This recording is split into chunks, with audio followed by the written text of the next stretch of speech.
que la vez pasada Ankit me dijo que podía comentarles en la clase, y es que, bueno, como evidentemente ya todos saben, yo soy de Perú y soy exalumno del Centro de Computación de Excelencia IT que se puso en Perú en el año 2015, ¿cómo se llama en coordinación con el gobierno de la India. De ahí tengo un postgraduate en computación avanzada, en Advanced Computing de Pune, India, del Centro de Computación Avanzada de Pune, India. Luego de eso, alegremente, con cierta regularidad, he estado participando en cursos del gobierno de la India. El año pasado hice un diplomado de 6 meses en desarrollo de plataformas de blockchain. Esto no es usar blockchain y minar criptomonedas, sino construir tus propias infraestructuras de blockchain desde los mismos algoritmos en los cuales, con los cuales funciona el blockchain, ¿no? Y este año estaba previsto que participe en uno de análisis de software, pero lastimosamente ya no pude continuar porque bueno, gané una beca para estudiar acá realidad aumentada y ya no pude, ya no me dio más el tiempo, ¿no? Y también estoy participando del curso de Big Data. Nada, otra curiosidad que les puedo comentar es que si ustedes han visto un poco los videos que les he compartido y ven siempre las diapositivas, verán que siempre hay un elefantito dentro de estas diapositivas, y es que la mascota de Postgres es un elefante. Y muchas personas se preguntan, ¿y por qué la mascota de Postgres es un elefante? Bueno, seguramente todos saben que el elefante es el animal que nunca olvida, y a Postgres jamás se le olvida un dato, ¿no?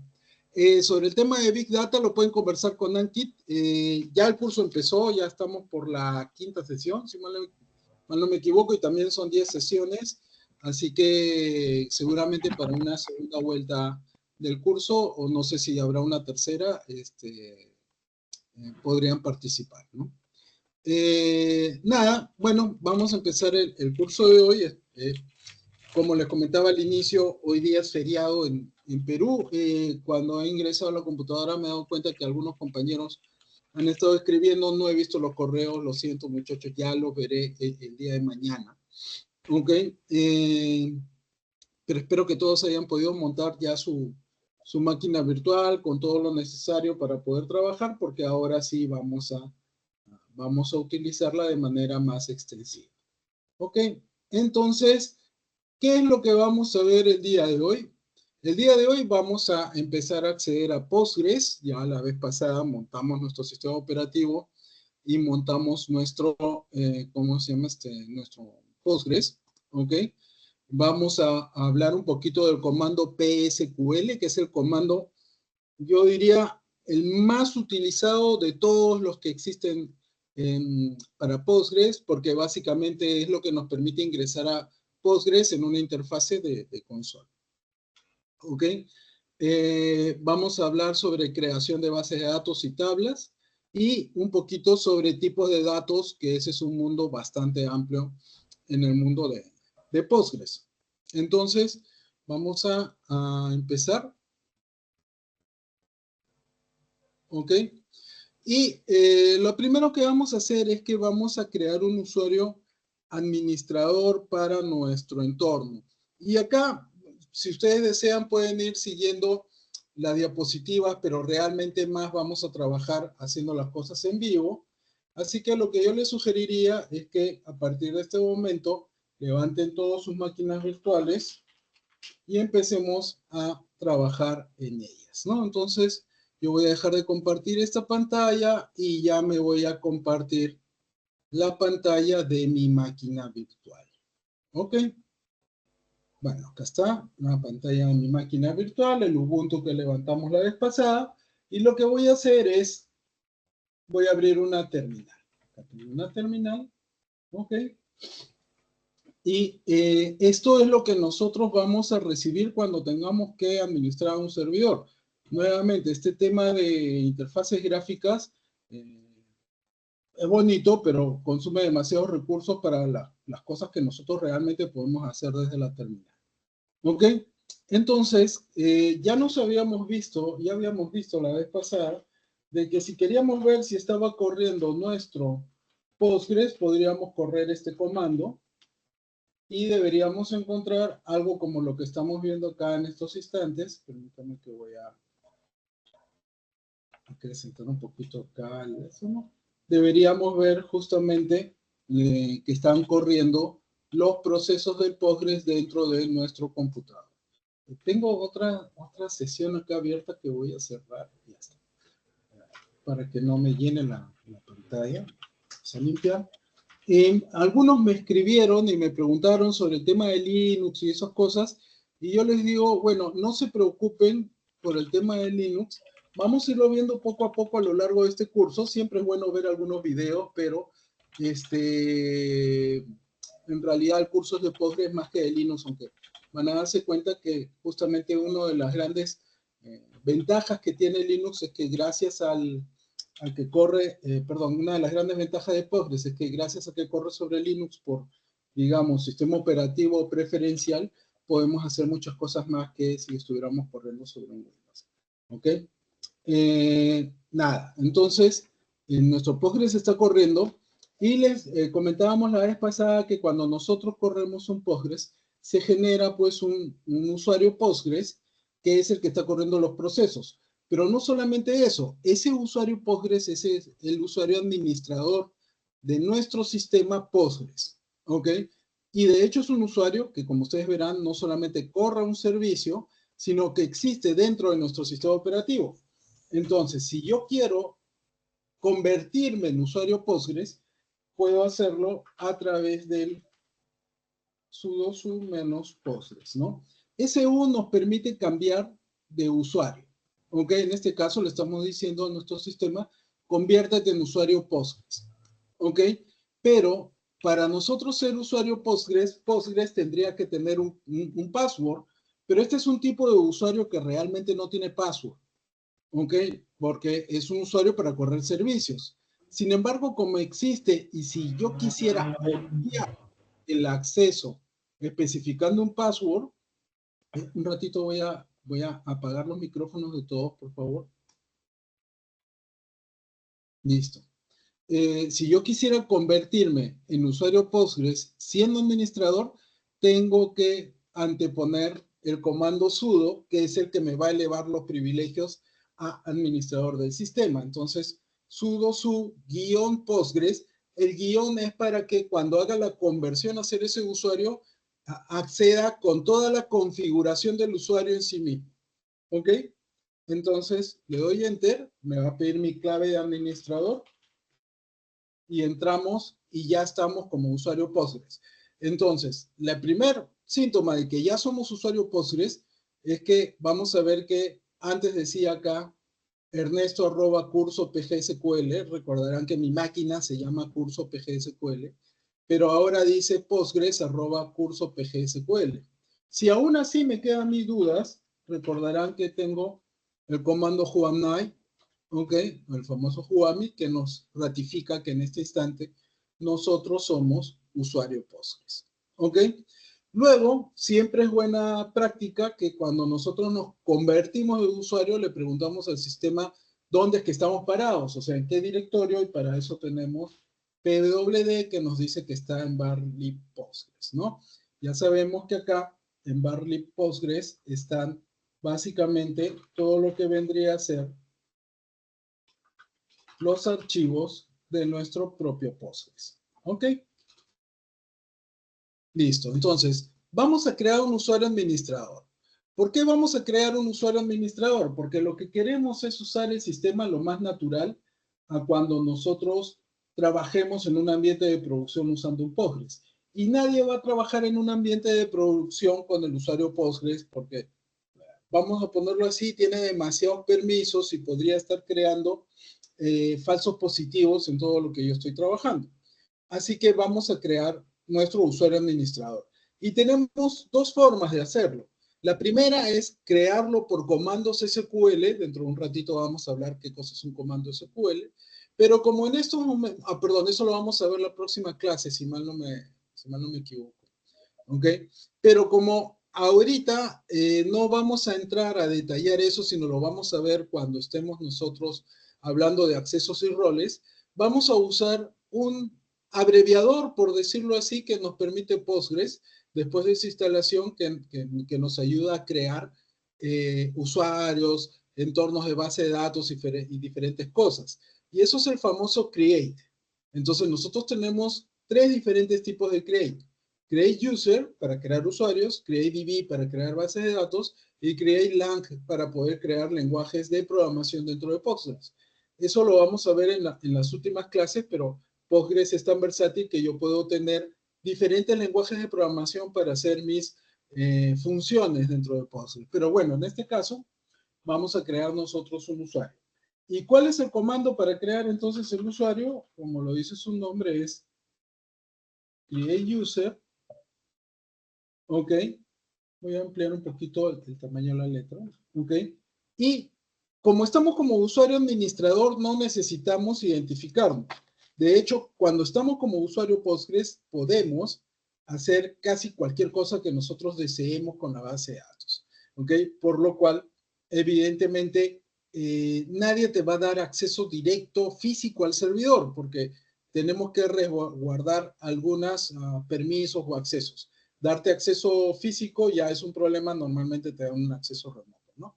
Entonces, hacemos un create user y vamos a crear nuestro usuario y le voy a poner usuario admin. ¿Ok?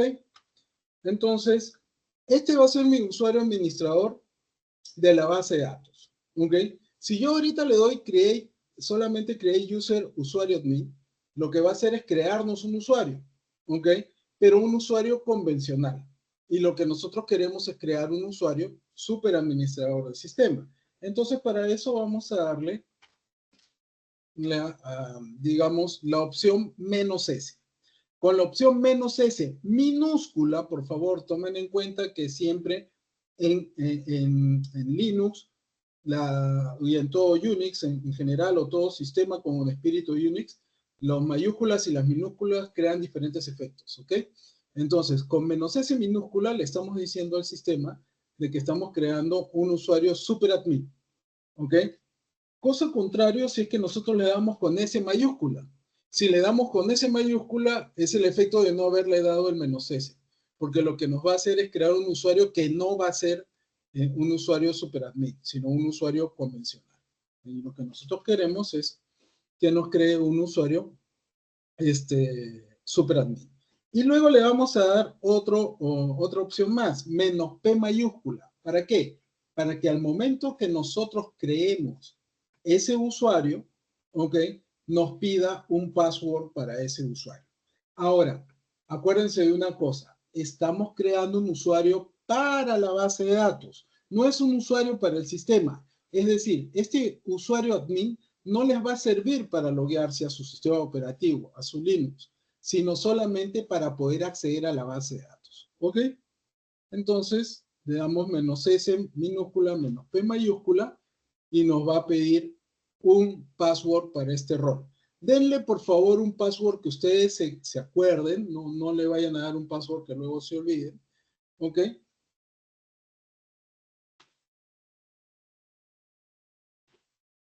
Y ya me creó mi usuario superadmin.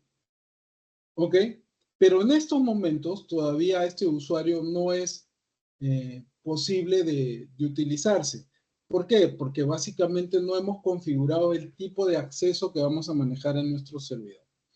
Voy a hacer acá un ejemplo de a qué, ¿cómo se llama a qué me refiero con eso? Alguien acaba de lanzar una preguntita sobre el tema de la asistencia. Les pediría que por favor pregunten sobre eso en el grupo de WhatsApp para que Ankit lo vea y pueda activar el registro de asistencia. La vez pasada lo hizo, creo, media horita después de haber iniciado la clase. ¿Ok? Y bueno, retomando el tema, les decía, ¿cómo podemos ver de que este usuario realmente en estos momentos todavía no está usándose? Miren este efecto. PSQL es un comando que vamos a detallar en un momentito, pero como les decía, PSQL nos permite acceder a la base de datos directamente, en modo terminal. Y hay una base de datos que siempre está creada después de la instalación. ¿ok? Y esa base de datos se llama template 1. Existe un template 1 y un template 2. Esta base de datos básicamente lo que tiene es el modelo de cómo debe ser una base de datos. En blanco, sin tablas, sin nada, sino todo el esquema de permisos, accesos y todo lo demás. ¿Ok? Entonces, esta base de datos siempre la van a encontrar ustedes preconfigurada, digamos, en el sistema. Si yo ahorita le doy Enter a esto, el sistema me va a permitir ingresar. ¿Por qué? Porque por defecto el sistema piensa que soy el usuario Postgres, ya que no le he especificado con qué usuario estoy entrando. ¿Ok? Entonces, para poder salir de esto, de hecho ya estoy adentro, verán que me dice que estoy en un Postgres 16.04. Para poder salir de esta interfase, hacen /q, ¿ok? Regresan al sistema operativo. ¿Y cómo le digo allá que ahora el sistema que yo quiero ingresar como usuario superadmin? Con -u mayúscula, usuario admin, que es el que acabo de crear. ¿Ok? Entonces le doy Enter y lo primero que me va a decir el sistema es, oye, no existe una manera de autenticar este usuario. No lo has configurado. Por lo tanto, el usuario está ahí, está creado, es un usuario superadmin. De hecho, existe, pero no lo puedo acceder porque no está configurado eso.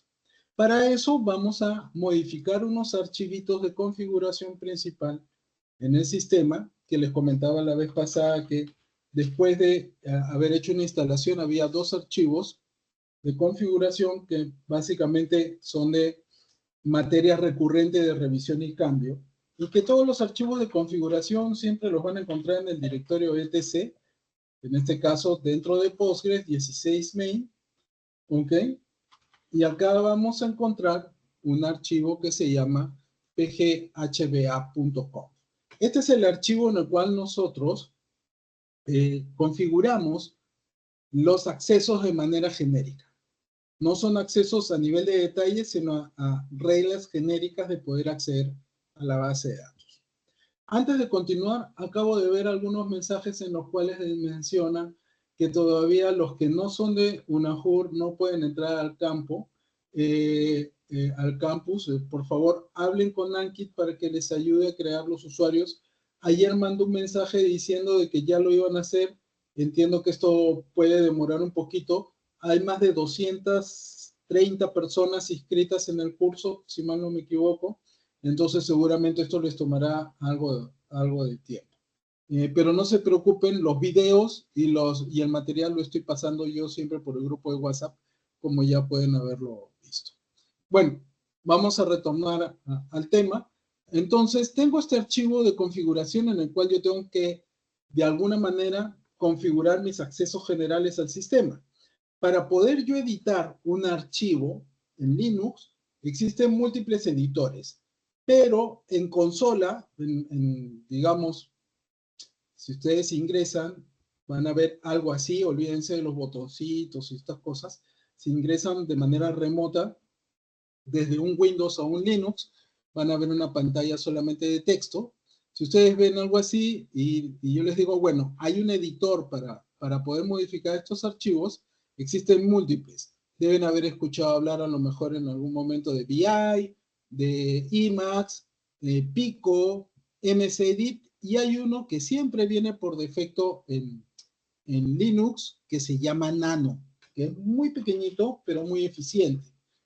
Y todos los archivos de configuración en Linux son archivos de texto plano. O sea, no son archivos propietarios con formatos especiales y cosas así que requieran una herramienta especial para poder trabajarse, sino básicamente con cualquier editor de texto pueden ustedes configurar esos archivos. Esos archivos, como les digo, o bien son texto plano, como en el caso de pghba.com, lo vamos a ver en un ratito. Pueden ser XML, que finalmente es un texto plano con un lenguaje de marcas, o pueden ser un archivo del tipo YAML, YAML, que básicamente son archivos tipo JSON, por decirlo de alguna manera, que también se utilizan bastante en la actualidad para configurar sistemas. Pero en el caso de Postgres, sus archivos de configuración son de texto plano. Entonces, con Nano y especificando el nombre del archivo, y fíjense bien la ruta en la cual yo me encuentro, podemos entrar a editar el archivo. ¿Ok? Y acá estamos ya en nuestra pantalla de edición. ¿Ok? Como les decía, este archivo es de configuración general de los accesos al sistema. Postgres, por defecto, viene configurado solamente para que ustedes puedan ingresar de manera local.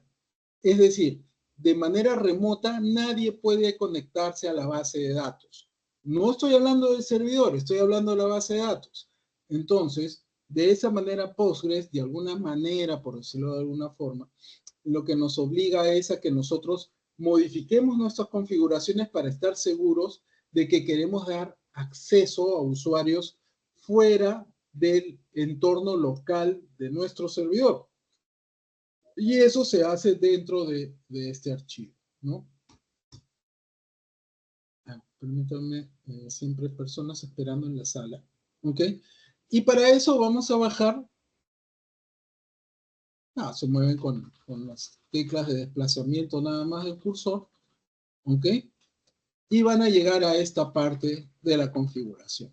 Como ustedes verán, todo lo que tiene, yo no sé si le dicen, nosotros acá en Perú le decimos Michi a este carácter, también le decimos numeral, no sé cómo le dicen allá en Argentina, pero cada vez que ustedes ponen un numeral por delante de un texto, eso es un comentario en el archivo. Si no tiene la línea, no tiene este numeral o este Michi, quiere decir que ya es una configuración en sí misma. Y esto tiene básicamente 5 tipos de datos que uno tiene para especificar. La primera es cómo son el tipo de conexiones que uno está dispuesto a escuchar. En este caso, solamente tenemos dos opciones, conexiones locales o conexiones remotas que son del tipo host. ¿Ok? Luego tenemos cuáles son las bases de datos a las cuales nosotros vamos a dar acceso. O bien podemos dar acceso a todas las bases de datos, o solamente podemos dar acceso a unas cuantas en un determinado entorno. Vamos a, no sé si aplique mucho, pero vamos a suponer que tenemos un sistema de facturación y un sistema de nóminas. Entonces, el sistema de facturación tiene que ser accedido por todos nuestros puntos de venta y lo que nosotros queremos es que nóminas sola tenga acceso remoto. Entonces, podemos poner host nóminas y eso quiere decir que nóminas va a recibir cualquier conexión remota. O perdón, facturación.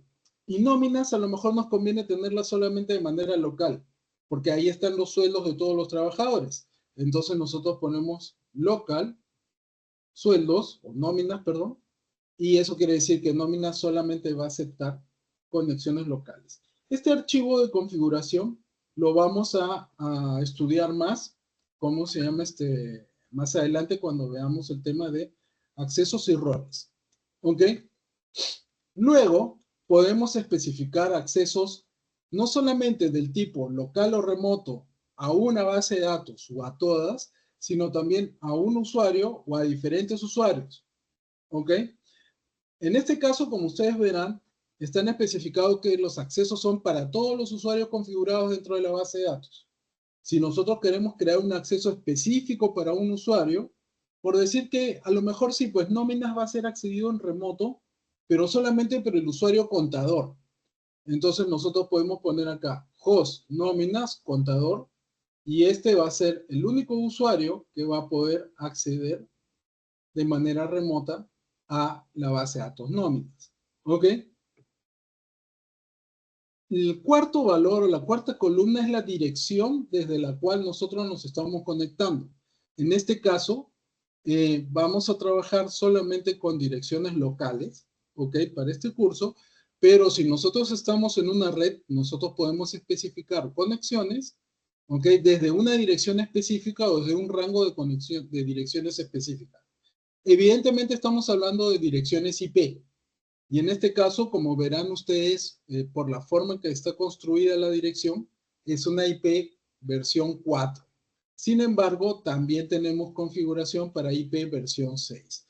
Y acá el número 32 o 128 que ustedes están viendo es la cantidad de octetos que van a ser resueltos. No vamos a complicarnos la vida en este instante por este tema de los octetos y esas cosas.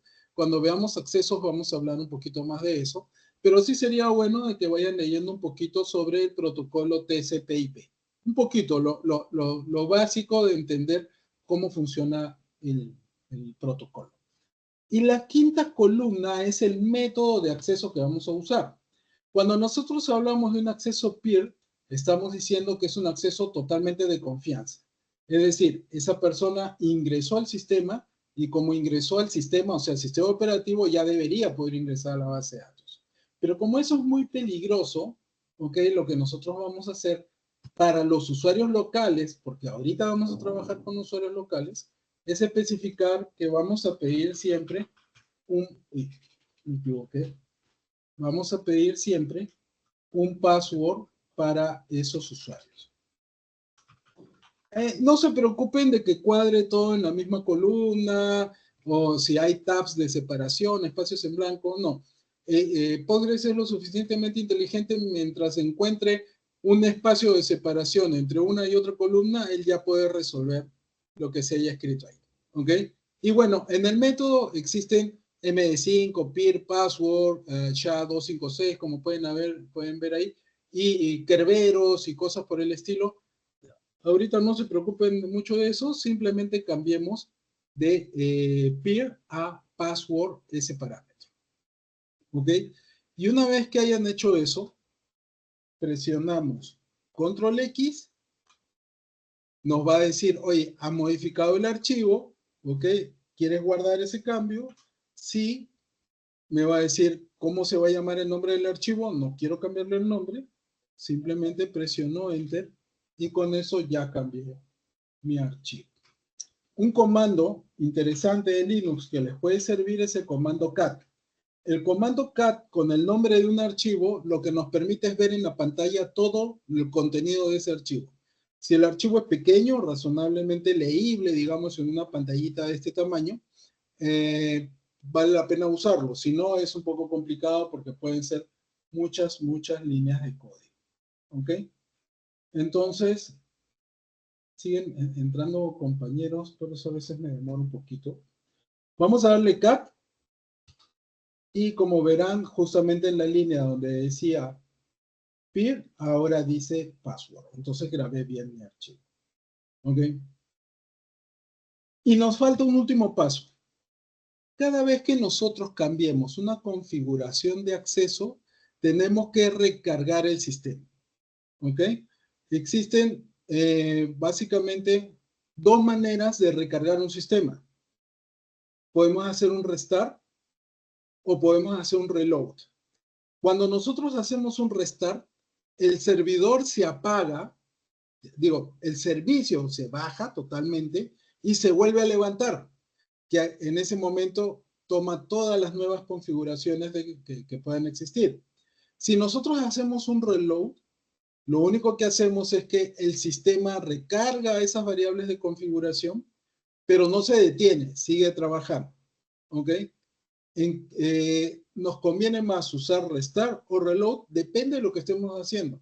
Si es un sistema de pruebas como lo que estamos trabajando en estos momentos, un restart no nos significa ningún problema.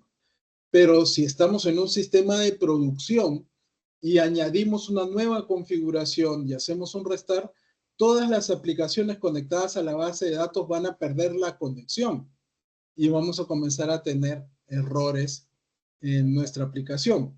Por lo cual, nosotros deberíamos en esos instantes preferir hacer un reload para no tener problemas. ¿Ok? Nuestro sistema recargará las configuraciones, pero no se apagará. ¿Ok? Nuestro Postgres en este caso. ¿Ya? ¿Y cómo hacemos eso? Bueno, dos maneras de hacerlo. Si estoy como usuario Postgres, soy el propietario de todos aquellos servicios que corren como Postgres. Por lo tanto, yo puedo hacer esto de acá. System ctl reload postgres.service. ¿Ok? Con eso, lo que estamos haciendo es recargar nuestro sistema de Postgres. Y en estos momentos me está pidiendo la clave del administrador. Si bien es cierto, me está dejando ejecutar el comando, me dice, necesitas ser el administrador para poder ejecutar este comando. Por lo tanto, yo le voy a escribir acá mi clave de administrador. Él sabe cuál es el usuario administrador, que en este caso es el usuario Ernesto. Y con eso ya cargó la configuración nueva. ¿ok? Hizo el reload. Ahora, yo les decía hace un rato de que existen dos maneras. Esta es corriéndola como usuario Postgres. Si yo salgo del usuario Postgres, puedo hacer también un systemctl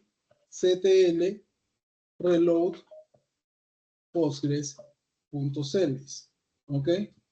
Pero, como ya sabemos que esto solamente lo puede hacer el administrador del sistema, hacemos un sudo y nos pide nuestro password y con eso ya recargó el sistema. Ahora, ustedes pueden ver acá algunos mensajes y cosas así, entonces puede quedar alguna duda de, ¿el sistema está corriendo? ¿Está corriendo sin ningún problema? ¿Está todo funcionando?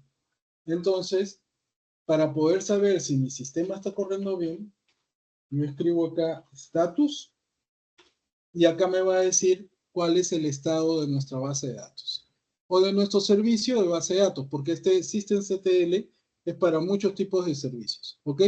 Acá nos dice un poquito que el servicio que estamos corriendo es el de Postgres, está activo, ¿ok? Está activo, totalmente prendido. Y acá lo que nos dice es si está corriendo, se recargó, está corriendo, no tiene ningún problema. Todo está funcionando, ¿ok? Ahora, vamos a ver entonces si ya cogió nuestra configuración del usuario administrador. Entonces, nuevamente hacemos, voy a crear de nuevo acá, PSQL, la base de datos template 1, ¿se acuerdan? ¿Ok? Y voy a especificar mi usuario admin. Entonces, ahorita lo que le estoy diciendo a Postgres, al PSQL, es que voy a entrar ya no como usuario Postgres, sino como usuario admin. De hecho, en estos momentos estoy como usuario Ernesto del sistema operativo. Le doy Enter, me va a pedir mi clave. Hace un ratito ni siquiera me la pedía. Y ya me permitió ingresar al servidor, a la base de datos Template 1.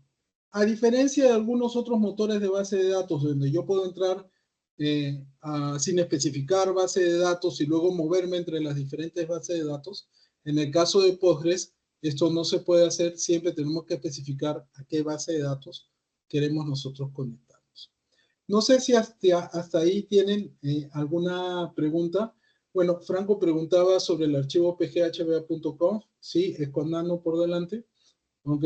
Y está, como estaban hablando por el chat también, en etc. Pero fíjense en el chat, Franco ha escrito el etc sin el backslash por delante. Es necesario especificar el backslash por delante para que puedan saber ustedes de que estamos apuntando al inicio del árbol de sistema operativo. Y quizás acá valga la pena justamente que me detenga un ratito y que les hable un poquito más del árbol de Linux. ¿Ok?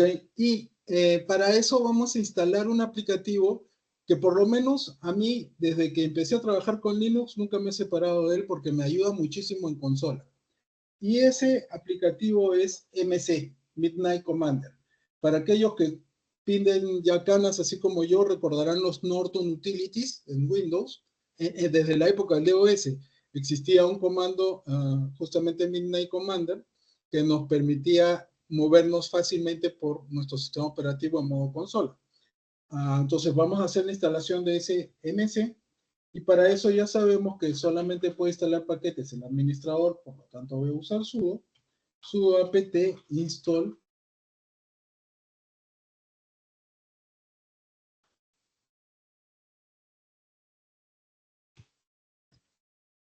Y bueno, me está diciendo que vas a instalar MC, pero para eso tengo que instalar algunos otros paquetes adicionales. Sí, está bien, no hay ningún problema. Y en estos momentos comienza a instalar. Como verán, es bastante chiquito, no es gran cosa. Y ya está instalado.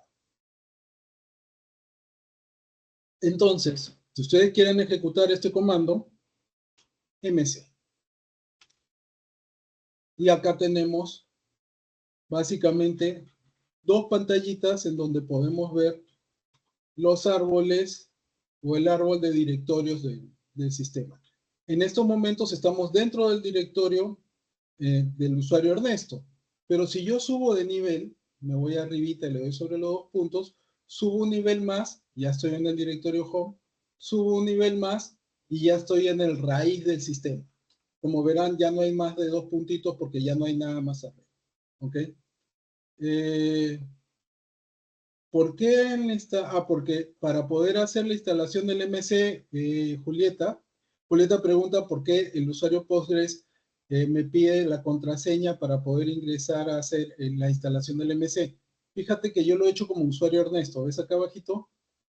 Yo supongo que debes tener un usuario Julieta, que es el administrador, y la instalación la puedes hacer como usuario Julieta. ¿Ok? Y bueno, entonces acá está el árbol de directorios principal del Linux, estamos al más alto nivel, y les voy a comentar sobre algunos porque ahora hay varios directorios. Por ejemplo, en boot están todos los archivos del kernel del sistema operativo. Si a alguien le queda alguna duda qué cosa es Linux, básicamente Linux es esto de acá. Son estos paquetitos.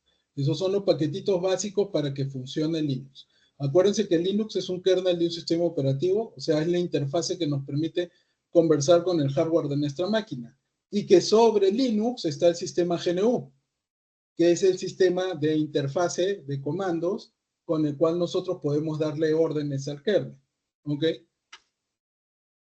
Luego tenemos el directorio dep, donde van a encontrar ustedes todos los dispositivos en su máquina, ¿ok? ¿Con qué comando volver? Santiago está preguntando con qué comando volver a su usuario. Le puedes dar exit nada más, Santiago. Para salir del Postgres es /q.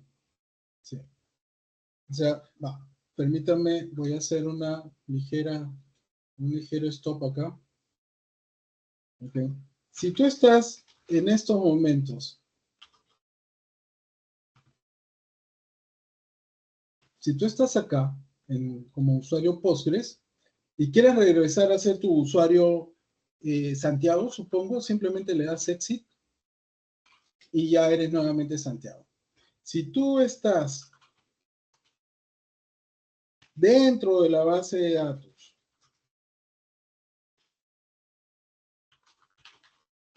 y quieres regresar al sistema operativo, /q, y sales al sistema operativo. Y si siempre te queda la duda de qué usuario soy en ese instante, QAMI, para saber qué cosa es. ¿Ok? Bueno, retorno entonces al MC y me subo al máximo nivel. Entonces le decía, en boot está el Linux, básicamente. En dep están todos los dispositivos que tiene mi computador. Y en etc van a encontrar ustedes todas las configuraciones de todos los softwares que están instalados dentro de su Linux. Esa es una convención. Todo software que corre en Linux normalmente debe dejarte la configuración en el directorio etc. Digo normalmente porque hay algunos que no lo hacen, pero en estricto sí deberían poder hacerlo. Si ustedes instalan Apache, la configuración de Apache la van a encontrar acá en etc. Si instalan MySQL, lo van a encontrar acá en etc. Si instalan MongoDB, lo van a encontrar acá. Si instalan, no sé, Nginx, lo van a encontrar acá. Si instalan un servidor de correo como Postfix, lo van a encontrar acá. Entonces, en etc se deben siempre concentrar todos los archivos de configuración. ¿Ok? Y de hecho van a encontrar ustedes acá que uno de estos directorios con archivos de configuración justamente es el de Postgres. ¿Ok? Luego en Home están los directorios de trabajo de los usuarios del sistema. Por ejemplo, yo ahorita tengo un usuario Ernesto, entonces tengo un Home del usuario Ernesto. Si yo tuviera otro usuario más, aparecería otro directorio más para ese usuario en esta dirección. etc es el equivalente a los archivos de programa de Windows. Pablo, les comenté la vez pasada que no uso Windows desde el año 2003, pero presumo que en archivos de programa de Windows, hasta lo último que vi, no solamente había configuraciones, sino también binarios, DLL, binarios y cosas así, ejecutables y estas cosas. No, en Linux, en etc, solamente hay configuraciones. Es decir, aquí no está el software de Postgres, solamente están sus archivos de configuración. ¿Ok? Bueno, lib son librerías, como ya se pueden ustedes más o menos imaginar. En OPT es donde se instala software no convencional, digamos que a veces se instala dentro de Linux, ¿ok? Root es el usuario, es el home del administrador del sistema, ¿ok? TMP es donde se guardan archivos temporales. En USR se guardan normalmente los binarios de los paquetes grandes. Si ustedes verán, tenemos acá un directorio bin y un directorio sbin, que básicamente son los ejecutables de aplicaciones muy pequeñitas. Dentro de ellas el Nano, por ejemplo, el MC. Pero sistemas completos, como el caso de Postgres, sí se guardan en USR lib sus archivos. O sea, el software Postgres se encuentra en USR lib, como ustedes se pueden dar cuenta. Y acá están los binarios. Por ejemplo, hemos usado hace un ratito el create user, ¿ok? ¿No? Y las librerías que son netamente y específicamente de Postgres. Y ya sabemos que la base de datos en este caso, o sea, los archivos donde guardan los datos, se encuentran en bar. Y es que en bar normalmente se guardan ese tipo de archivos. Archivos de la base de datos, páginas web, cosas que son o que corresponden a información de los servicios que están montados dentro del sistema. ¿Ok?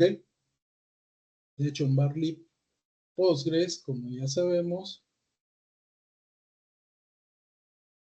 están nuestros archivos del sistema. Y no puedo entrar, ¿por qué? Porque este directorio le pertenece al usuario Postgres y en estos momentos yo estoy como usuario Ernesto. Entonces, por protección del sistema, no se puede ingresar. A lo mejor algún día tenemos tiempito para hacer una sesión nada más de Linux y hablamos un poco de la estructura de Linux y por qué es tan poderoso, tan potente Linux en comparación de otros sistemas operativos, ¿no? Bueno, si queremos salir, básicamente nos vamos acá a archivo y salimos y regresamos a nuestro sistema. Y espero que todos hayan podido ya generar su usuario administrador y puedan acceder al sistema. Si no lo han logrado, creo que este es el mejor momento para que puedan hacer preguntas y yo poder ayudarlos en ese tema. O si gustan, comparten directamente su pantalla para poder ver qué es lo que están haciendo. ¿Sí? ¿Alguien tiene alguna consulta? Hola Ernesto, ¿qué tal? ¿Qué tal? Yo me trabé cuando hizo lo del Nano. Cuando entró a Nano para cambiar la configuración, no pude. Entré a Nano, pero me abría un archivo en blanco. Ya, vamos a hacer una cosa. Entonces, comparte tu pantalla y vamos a hacer el proceso en conjunto contigo, para que todos Ok. tus compañeros puedan ver.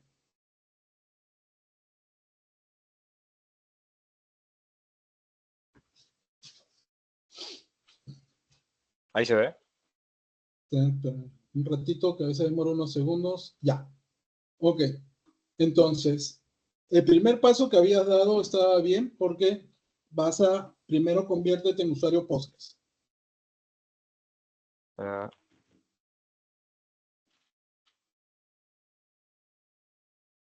Perfecto. Ok. Te pregunto, ¿ya creaste el Create User? ¿Ya corriste el Create User? sí, sí, sí. Ya. Entonces vamos a configurar, vamos a cambiar el archivo pghba.conf. ¿Cómo hacemos Ok. eso?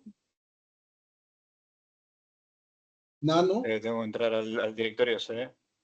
No, primero, no, de hecho lo puedes hacer directo. Escribe ahí, nano, y le das toda la ruta. La ruta incluso está en el chat. Ah, Slash, o backslash, perdón. sin CD, solo Nano. No, no, sin cd, así exacto. etc. Y Postgres. acá le voy a dar un truco. Hasta ahí nada más, mira. Hazme un favor, Fran. Bórrate hasta la T. No, era la primera T. Ponle etc,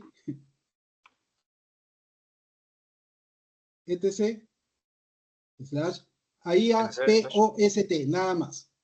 Ah, ok. Hay un truco dentro de Linux para cuando uno no conoce bien cómo se llaman las cosas. Y es que cuando estás poniendo una ruta y no sabes cómo se escribe la ruta completa, le puedes dar tab. Y si encuentra la ruta, Linux solito lo va a completar. Presiona tab. Ah, ahí va. Ok. ¿Ya ves? ¿Y Y cómo ahí, seguía? si no sabes, le das tab de nuevo. Ajá. Ah, Y ahí sí, ok. ahora PG, HBA, rayita abajo, hba.com. Rayita abajo, underline. Ah, por eso no me abría. Ok, ok.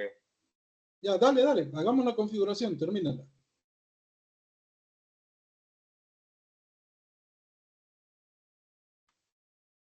Si en algún momento, por favor, en las diapositivas se encuentran algún error, así como por ejemplo la rayita abajo, que a lo mejor se me pasó y puse un guión, me avisan para poder repararlo. No, a veces no sé, se le escapan Había que ciertas cambiar. cosas. Este era, ¿no? No, el segundo, Ah, ok. ¿Qué poníamos acá? password.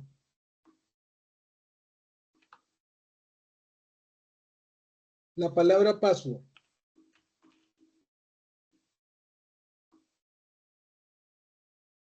con D al final. Ok, ¿Así? y ahora lo grabamos. Cierro y me guarda, ¿no? Control X para Y. salir, grabar yes. El nombre está bien, dale enter, listo. Y ahora vamos a reiniciar el sistema. ¿Cómo era? Solo reload, no. Systemctl, todo Todo junto, junto. Sam. Sí. Espacio, reload, postgres.service. De hecho, escribe post, dale tab y tú solito te lo completa. Ya. Pues, así no, ¿no? Sí, dale tab de nuevo y seguramente te va a llenar el punto service. No, no. Ah, está. Ahí está. Es que hay dos, fíjate. Pero el que vas a reiniciar es el service. Entonces dale punto service.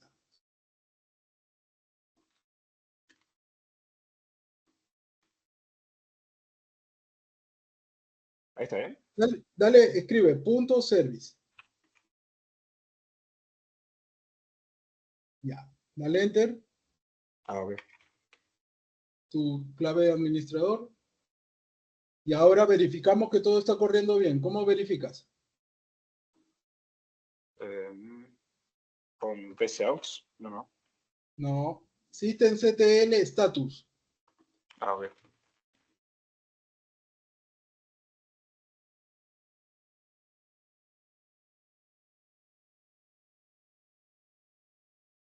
Systemctl.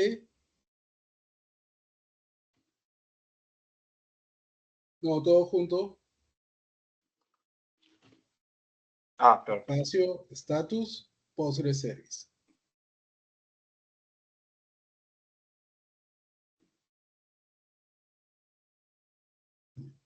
Y como puedes ver ahí, lo que te dice es que todo está activo, está funcionando.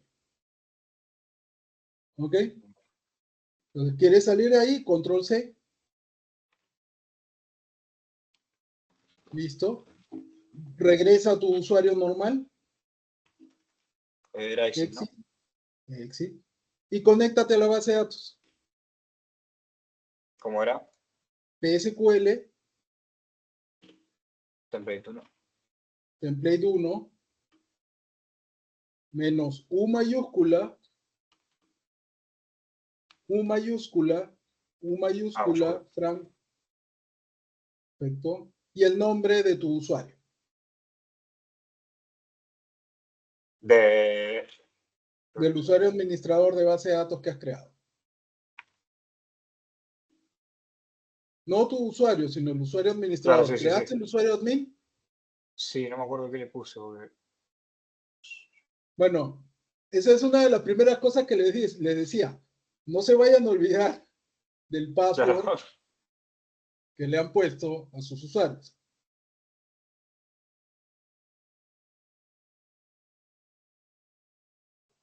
Es que no me acuerdo el usuario. Usuario admin. Está en la diapositiva. No, si has seguido la diapositiva, o lo que yo estaba haciendo, el usuario se llama usuario admin. O sea, todo junto. No, debe ser que le puse... No, admin con todo en minúscula será.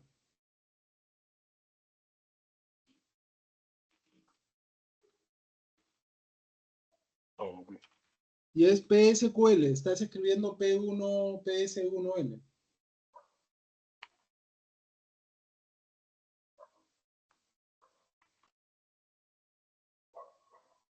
no. Bueno, pero por lo menos ya me pude destrabar en esto y después lo haré de vuelta y lo Ok, dejé. perfecto. Pero genial, Tranquilo. muchas gracias. Ok. Ya, entonces, comparto yo de nuevo mi pantalla. Ya estamos acá entonces en la base de datos.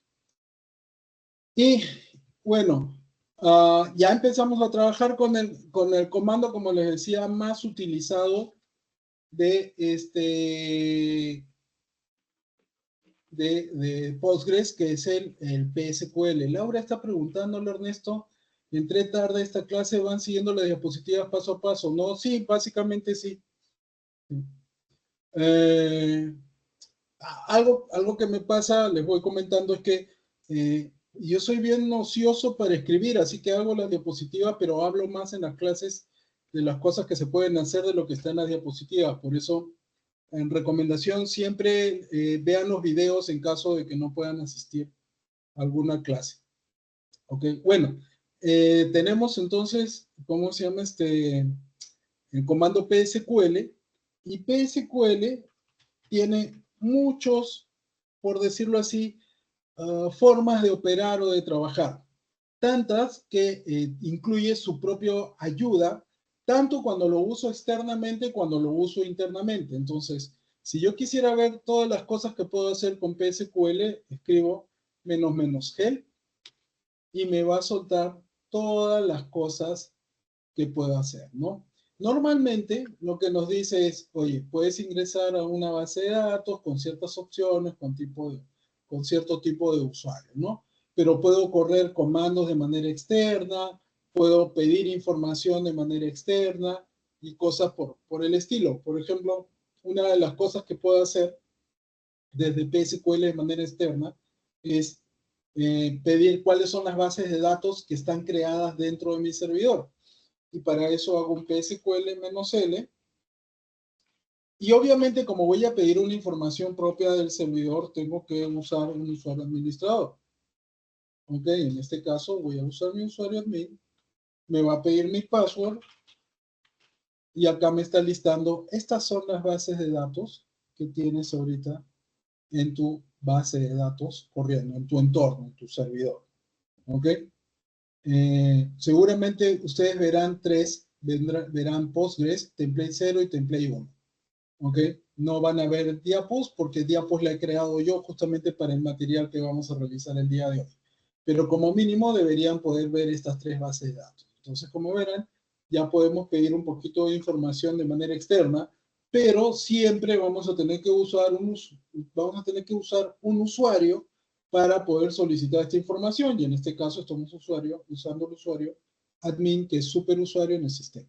En las diapositivas les he dejado cuáles son las opciones de conexión más importantes, porque una cosa interesante es que yo puedo usar PSQL desde mi máquina conectado directamente a un servidor remoto de base de datos.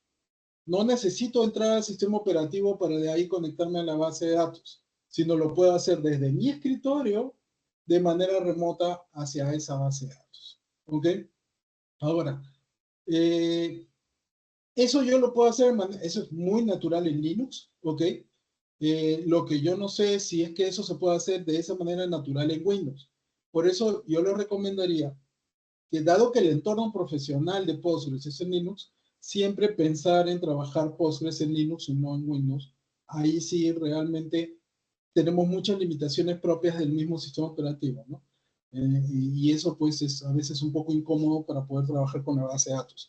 De hecho, no es solamente de Linux, es de MySQL, es de Oracle y es de muchas otras bases de datos que te piden trabajar en sistemas tipo Unix antes que trabajar en Windows para poder manejar la base de datos. A excepción, evidentemente, de Microsoft SQL Server, ¿no? Entonces, tienen ahí los comandos de conexión para conectarse remotamente a un servidor. Básicamente, si ustedes se quieren conectar a un servidor remoto, es lo mismo que nosotros estamos haciendo, pero tenemos que decir cuál es la dirección IP. Vamos a poner algo por el estilo. ¿Ok? ¿Cuál es el puerto de comunicación? Ya vamos a hablar de puertos y esas cosas más adelante. Y nada más. Entonces, con esto el PSQL automáticamente se va a enrutar hacia esa dirección IP para poder conectarse al servidor de base de datos. Siempre que, evidentemente, ese servidor permita escuchar conexiones desde Internet, ¿no? O desde la LAN.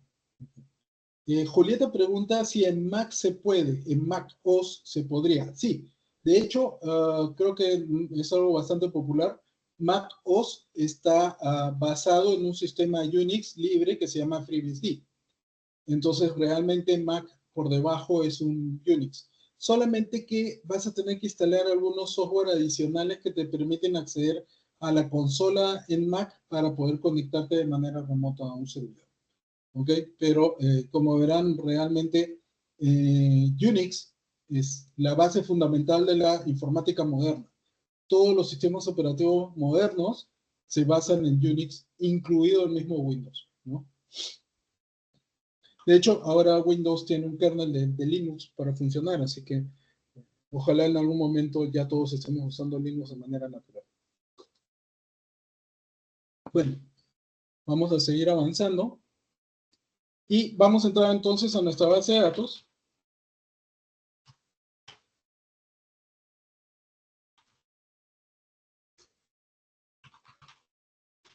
Y acá estoy dentro del PSQL. Hace un ratito estábamos viendo todo desde afuera, pero ahora ya estoy dentro del PSQL.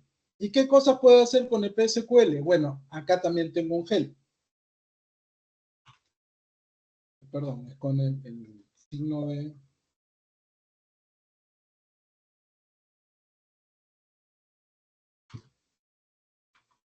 con el signo de interrogación.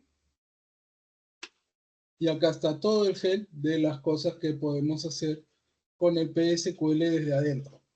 Realmente podemos hacer muchas cosas, pero lo que más se hace es esta parte de acá, que es conseguir información del entorno de base de datos con el cual yo estoy trabajando.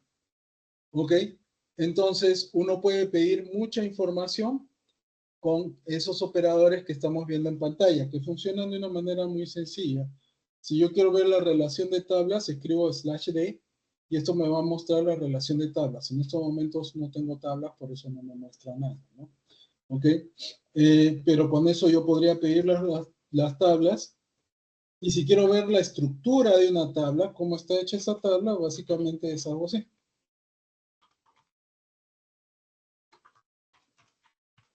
Y con eso ustedes pueden ver la estructura de la tabla la que quieren trabajar. Dentro de un ratito vamos a ver un poquito más de eso. Ahí en las diapositivas les he compartido una lista de justamente lo más importante de la información que uno puede pedir dentro de PSQL. Pero evidentemente, lo que más hacemos nosotros en PSQL es correr queries, ejecutar queries. ¿Ok? Listo, entonces ahora ya sabemos que existe el PSQL, que podemos trabajar con él.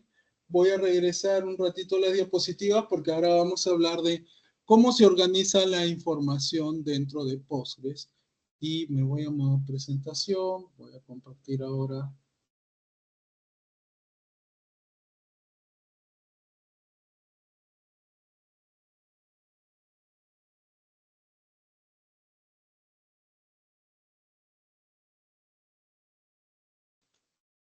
Esto.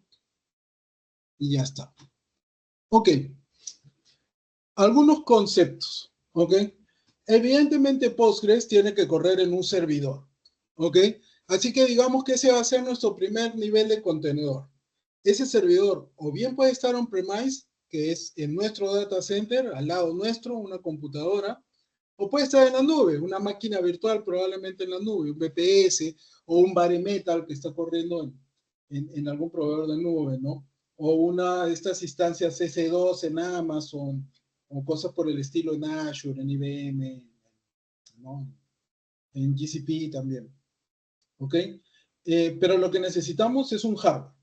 En ese hardware vamos a montar el Linux y sobre ese Linux vamos a montar el clúster Postgres, ¿ok? Se le conoce así como clúster Postgres, pero no lo asuman como un clúster con varios servidores. Es solamente un solo servidor y la estructura de todo lo necesario para que funcione el sistema Postgres, a eso se le conoce como clúster, ¿ok? Y acá una pregunta que podría ser interesante, o un dato que podría ser interesante. ¿Puedo correr más de un Postgres en el mismo servidor? Sí, pero necesitas hacer algunas configuraciones que en realidad no son difíciles, pero que no las hace un nuevo usuario. De hecho, no los hace ni siquiera un usuario intermedio, las tiene que hacer un usuario un poquito avanzado porque necesitas colocar las cosas en diferentes rutas, crear diferentes enlaces, abrir diferentes puertos y cosas por el estilo. Entonces, básicamente, nosotros podríamos correr varios motores Postgres dentro de un mismo servidor, pero probablemente no tenga sentido. De hecho, en algún momento yo sí lo hice, pero era un caso especial porque era estamos hablando 15 años atrás, un cliente que necesitaba por algún tema en especial de sus aplicaciones correr en el mismo servidor dos versiones diferentes de Postgres. ¿Ok? Y ahí tuvimos que hacer esas configuraciones para que puedan correr, si mal no me equivoco, la versión 8.1 y la versión 9.0 en ese instante. Entonces, de hecho, pudimos montar dos versiones diferentes de Postgres en el mismo Linux. Pero como les digo, no es normal, sin embargo, se puede hacer. ¿Ok? Y dentro de ese clúster Postgres, ese servicio Postgres que está corriendo, recién creamos nosotros bases de datos. ¿Ok? ¿Cuántas bases de datos? Ya lo vimos la vez pasada. Podemos hacer hasta 4.2 mil millones de 4.200 millones de bases de datos en un solo servidor. ¿Ok? Yo nunca he visto a nadie hacerlo. ¿Ok? No tiene mucho sentido, pero es lo que la matemática nos dice que se puede hacer. ¿Ok? Pero tienen que tomar en consideración una cosa. Por esquema de seguridad, a diferencia de otras bases de datos como podría ser, creo que Microsoft SQL Server tiene esto más transparente, las bases de datos en Postgres, a pesar de estar en el mismo clúster dentro del mismo servidor, no conversan entre ellas. Cada una está totalmente aislada. Y si queremos que dos bases de datos se conecten entre ellas, tenemos que configurar conexiones a bases de datos foráneas, así se llama. ¿Ok? Tenemos que usar los famosos DB-links. No es complicado, a veces es un poquito difícil de entender a la primera, pero en realidad no es demasiado complicado. ¿Ok? Entonces, podemos tener muchas bases de datos literalmente dentro del mismo servidor que está corriendo dentro de nuestro mismo servicio Postgres que está corriendo en un servidor. Y dentro de esa base de datos, ¿ok? Ya se crean esquemas. Y los esquemas sí conversan entre ellos porque están dentro del mismo contenedor de base de datos. ¿Ok? El esquema por defecto es el esquema public. O sea, cuando ustedes creen una base de datos, siempre les va a crear un esquema public. Y si ustedes quieren, pueden comenzar a crear diferentes esquemas dentro de esa base de datos. ¿Ok? Pero tomen en consideración que todas físicamente están juntas, literalmente dentro del mismo contenedor. Y dentro de esos contenedores, ¿ok? Ya tenemos diferentes tablas, ¿ok? Como ya lo habíamos visto la vez pasada, se puede tener hasta 1.400 millones de relaciones, que para efectos prácticos vamos a asumir van a ser tablas, pero en realidad relaciones no solamente son las tablas, sino son las relaciones físicas realmente entre sí, son las secuencias, son vistas, son cosas así, ¿ok? Pero en principio podemos tener hasta 1.400 millones de tablas dentro de nuestra base de datos. No dentro de nuestro esquema, sino dentro de nuestra base de datos. Porque acá, como les decía hace un rato, los esquemas sí están comunicados entre sí. Entonces, no es que cada esquema me permita 1.400 millones de tablas, sino son 1.400 millones de tablas para toda la base de datos. ¿Ok? Y cada tabla puede tener 4.200 millones de registros organizados hasta en un máximo de 1.600 campos por tabla. ¿Ok? De hecho, estos son límites nuevamente matemáticos. ¿Ok? No conozco algún administrador de base de datos que sea tan torpe para crear una tabla con 1.600 columnas. Eso no existe. ¿Ok? Es más, si tuviera estos atributos en una base de datos del tipo no SQL, le diría a esa persona que está loca, que no sabe realmente trabajar con organizaciones de datos, ¿no? Y el límite de 4.200 millones de registros de toda una tabla es un límite bastante amplio, bastante grande, y que muy difícilmente he visto a organizaciones llegar a esos topes. Y de hecho, si ya estamos manejando topes de ese nivel de cantidad de información dentro de una tabla, ya deberíamos estar trabajando en esquemas de tablas particionadas o cosas por el estilo, de tal manera que podamos superar ese nivel de datos. Aunque realmente acá el problema de manejar tantos datos no va a ser el motor, ¿ok? No va a ser ni siquiera el procesador o la memoria del servidor, sino van a ser las unidades de almacenamiento, para que sean lo suficientemente rápidas para permitirnos movernos dentro de una tabla con tanta información. ¿Ok? Entonces, así es como se organiza, digamos, la información dentro de, ¿cómo se llama? Dentro de un servidor Postgres. No sé si hasta ahí alguien tiene alguna duda sobre lo que hemos hablado.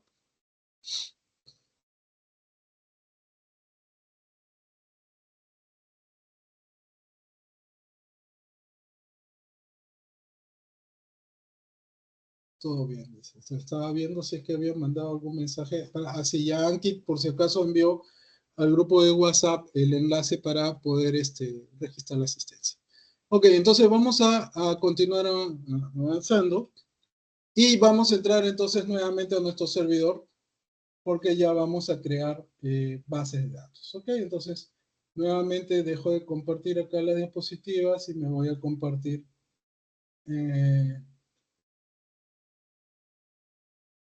nuestra máquina virtual del curso. Entonces voy a entrar. Listo. Para crear una base de datos tengo dos formas. O lo hago dentro, por ejemplo, de una conexión ya PSQL abierta y para eso uso la sentencia SQL que nos permite hacerlo, o lo puedo hacer desde afuera con esas herramientas adicionales que ya nos permite tener el Postgres, como acuérdense que teníamos tres, un Create User, un Create Database y un Create Language, ¿no? Así que ahora lo vamos a hacer por fuera, solamente para ir conociendo estas diferentes herramientas. Entonces, como usuario de mi sistema operativo voy a hacer un Create DB. ¿Ok? Con CreateDB yo puedo crear una base de datos. Así que ahora voy a ponerle un nombre y a este le voy a poner base de datos 1. ¿Ok?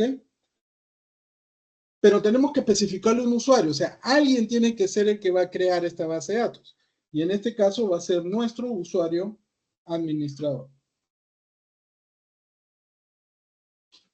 Es decir, este usuario administrador no solamente está creando esta base de datos, sino él va a ser el propietario de esa base de datos. ¿Ok? Adicionalmente de que le está creando, va a ser el propietario. Entonces, le vamos a dar Enter y nos va a pedir nuestro password de usuario. ¿Ok? Ya se creó la base de datos. ¿Cómo sé que se ha creado la base de datos?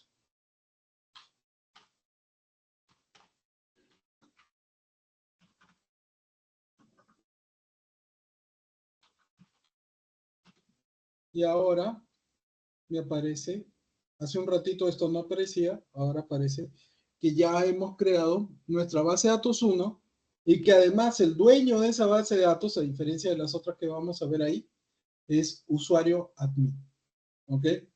Entonces, ¿qué es lo que pasa cuando yo genero una nueva base de datos? Hace un ratito les decía que lo que va a hacer Postgres es, aparte de separar un espacio físico para que exista esa base de datos, lo que va a hacer es coger una configuración prearmada de cómo debe ser una base de datos y la va a clonar dentro de este contenedor. Y esa configuración va a estar dentro de template 1 o de template 0. Creo que por defecto se coge template 0. Ahorita la verdad es que no recuerdo mucho, pero esa configuración inmediatamente se le aplica a base de datos 1. ¿Ok? Y si yo hago una modificación dentro de template 0, o sea, creo, por ejemplo, una tabla ahí, cada vez que yo cree una base de datos, esa base de datos ya va a tener esa tabla. ¿Ok? Pero no solamente eso, yo puedo crear una base de datos usando otra base de datos de template. De hecho, si yo ejecuto este comando, nuevamente, y le doy el -help, acuérdense que siempre hay help en casi cualquier comando de Linux, ¿ok? Una de las cosas que me va a permitir hacer, si no me equivoco acá, debe estar por acá, es escoger una base de datos de template. Entonces, esto es muy común en muchos sitios en donde se manejan muchas bases de datos. ¿Qué hacen los administradores de base de datos? Como todo sistema, toda base de datos tiene un esquema de seguridad, de protección, crea una base de datos vacía con ese esquema de protección, de seguridad. ¿Ok? O sea, de hecho está en un esquema separado para la base de datos, que solamente tiene acceso el administrador de la base de datos. Entonces, cada vez que crean una base de datos, le dicen, crea esta base de datos en base a este template. Y esa base de datos nueva ya tiene copiado todos los elementos que tiene esa base de datos de template, que pueden ser usuarios, passwords, algoritmos y cosas por el estilo. Ya viajan directamente copiados hacia la base de datos y ya están disponibles para ser usados. De esa manera, el administrador de base de datos, cada vez que crea una base de datos, no tiene que estar copiando todas esas tablas que por defecto, digamos, siempre se crean, sino ya las tiene ahí listas para ser utilizadas en cualquier momento. ¿Ok? Entonces, vamos a entrar a nuestra base de datos 1 como usuario admin. ¿Ok? Y ya estamos acá. En estos momentos no tengo ni una sola tabla, pero lo que sí ya tengo es, evidentemente, creada mi base de datos en la cual vamos a hacer nuestros trabajitos dentro de la base de datos. ¿Ok? Entonces, ¿qué es lo primero que vamos a hacer? Es crear una tabla. ¿Ok? Evidentemente, también les estoy dejando ahí ¿cómo se llama? En la diapositiva, cómo crear una base de datos por comando SQL. No es complicado, de hecho, lo puedo hacer ahorita. EA Database,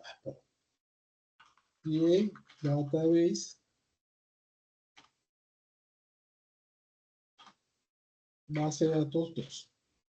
¿Ok? Tan simple como eso, aunque puede ser mucho más complejo. Y ya está creado base de datos 2. ¿Ok? Si yo quiero entrar a base de datos 2, tengo que salir de la base de datos 1 y entrar a la base de datos 2. Y acá estamos ya dentro de la base de datos 2. Fíjense que el prompt ha cambiado, ¿no? ¿Ok?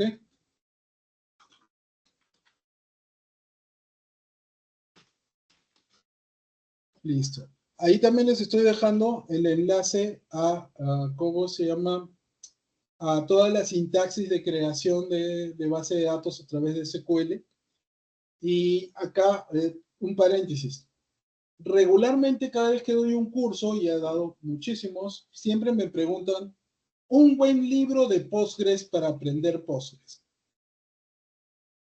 Y la verdad es que yo siempre les digo que el mejor libro de Postgres para aprender Postgres está en el mismo portal de Postgres. De hecho, yo voy a levantar acá el Firefox que está acá en mi maquinita virtual que hemos creado. Como tiene pocos recursos, a lo mejor demora un poquito. Y si ustedes van a postgres.org,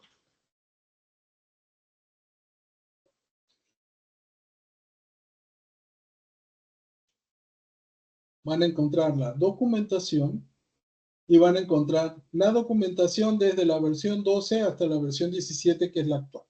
La 17 acaba de salir hace 3 semanas. Sí, más o menos. ¿Ok?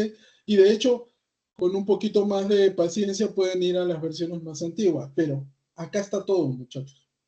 No necesitan un libro. A ver, necesitan un libro si son muy nuevos y no tienen quien los ayude, si no han tomado un curso, porque a lo mejor les tiene que explicar ciertos paradigmas que cuando uno lee esta documentación ya asume que tú la sabes. O sea, no te va a explicar para qué sirve un Create Database. Te va a decir directamente el Create Database se usa de esta forma. ¿Ok? Profe, una consulta. Ujú. Ahí cuando creo el DB1 y el DB2 vendrían a ser esquemas de la base de datos principal. No, son bases de datos independientes y cada una tiene sus esquemas adentro. Ah, ok, gracias. ¿Sí? Y lo que está pasando es que BD1 y BD2 están corriendo dentro del mismo clúster de Postgres. ¿Ok? Dentro del mismo servicio, si lo queremos ver así. ¿Ok? Entonces, Gracias, miren, profe. acá está, perfecto. Acá está toda la sintaxis del comando create database, que tiene varios modificadores, como ustedes pueden ver. ¿Ok? Pero no te voy a explicar qué es un create database, más que para crear una base de datos. ¿Ok? Y luego te va a entrar ya el tema técnico de su sintaxis. ¿Ok? Entonces, mientras ustedes conozcan los conceptos básicos de la base de datos y de SQL, no van a necesitar un libro. Lo que sí van a necesitar es interpretar cómo está escrita esta documentación, que valga verdad a veces es un poco enredada. Y evidentemente está en inglés. Hay traducciones en castellano no oficiales, creo que en algunos casos sí oficiales, pero que están bien desactualizadas. La documentación más actualizada es la que está en inglés, y la verdad en informática, acá en Perú decimos esto, ¿no? Si no hablas inglés, dedícate a vender papas. Eh, los informáticos tenemos que saber leer, escribir y hablar en inglés de todas maneras, ¿no? ¿Ok? Bueno, entonces, este es el mejor libro de Postgres que ustedes pueden encontrar y no les cuesta nada. Sin embargo, en la red hay varios y no está de más darle una ojeadita a uno, especialmente si uno es muy nuevo en este tema de las bases de datos. ¿Ok? No sé qué ha puesto Elías, no sé si es una galleta, es una papa. Ok, entonces vamos a comenzar a crear tablas, ¿ok? Y las tablas en estos momentos yo las voy a trabajar dentro de un esquema, ya que Juan ha preguntado sobre los esquemas. Y vamos a trabajar sobre el esquema public. Cuando veamos el tema de roles y accesos, ahí vamos a trabajar un poquito más con esquemas, ¿ok? Pero ahorita por defecto, cada vez que nosotros nos conectamos a una base de datos, si no hemos especificado lo contrario, nos va a conectar a la base, al esquema public. El esquema public normalmente, como su nombre lo dice, es público, es porque casi todos los usuarios deben acceder a todo lo que contiene la base de datos ahí. Entonces en public ponemos lo que queremos que todos puedan ver. Y más bien creamos esquemas independientes o separados para tener pues un poco de información un poquito más privada dentro de nuestra base de datos, ¿no? Ok, entonces estamos trabajando sobre la base de datos, base de datos 1, esquema public, y vamos a crear una tabla. Y acá sí, para poder crear una tabla, tenemos que usar comandos, ¿cómo se llama? SQL, ¿ok? Y el comando SQL para crear una tabla es create table. Permítanme un ratito. Create table, ¿ok? Con create table yo puedo crear una tabla, ¿ok? Y se van a dar cuenta que existen básicamente tres comandos que crean, modifican y borran estructuras que tienen muchos modificadores. Create, para crear cosas. Create database, create table, ok. Create user, create role, ok. Drop, para borrar cosas. Drop table, drop database, drop role, ok. Y alter.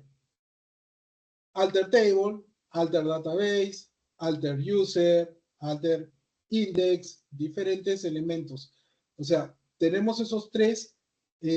A estos se les conoce como los Data Definition Language dentro de las sentencias SQL. La próxima semana vamos a hablar un poquito más primero vamos a hablar del Data Manipulation Language, el DML, y estos Create, Alter y Drop son los Data Definition Language, los DDLs, ¿ok? Entonces creamos una tabla y toda tabla o todo objeto dentro de la base de datos tiene que tener un nombre.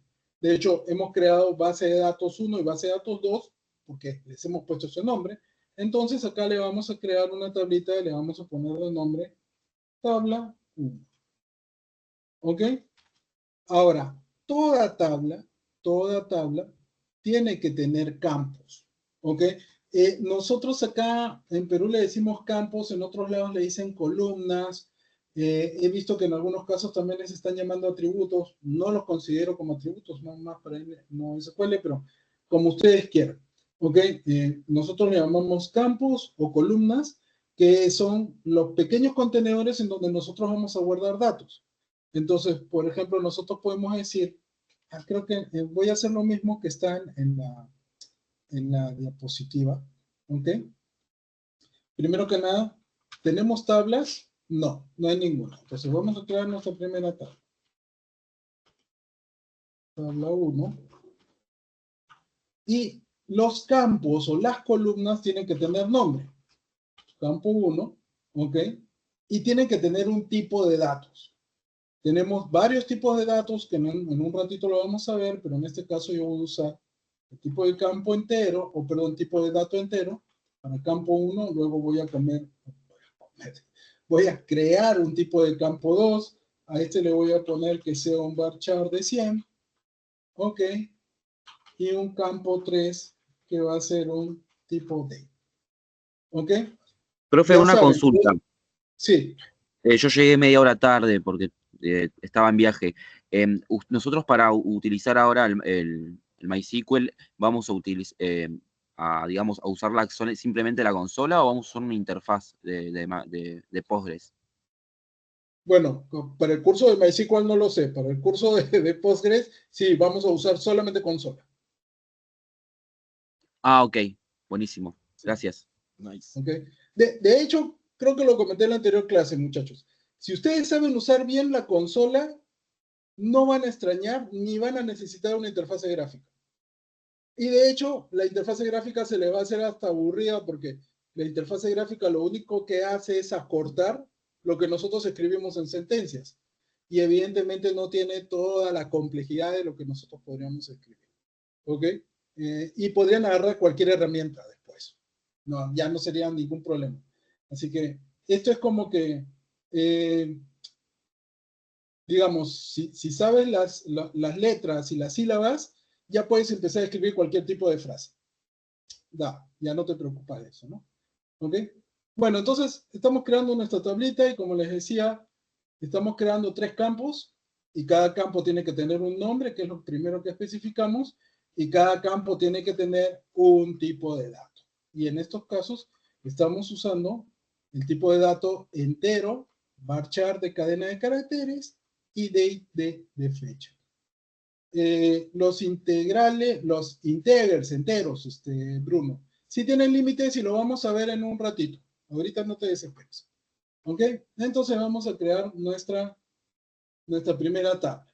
¿Ok? Entonces también verán que cuando creamos nuestra tabla, los campos los especificamos entre paréntesis y toda sentencia SQL, ¿ok? Dentro de Postgres al menos, si se habrán dado cuenta un poquito, siempre terminan con un punto y coma.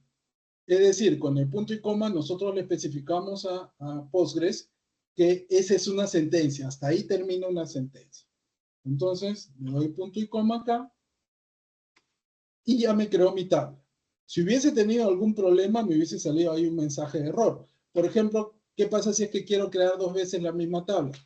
Dice, no, esa tabla ya existe, no puedes volver a crear esa tabla, ¿no? Entonces, voy acá ahora a pedir mi relación de tablas y acá está mi tablita. La primera tablita que he creado yo en mi sistema.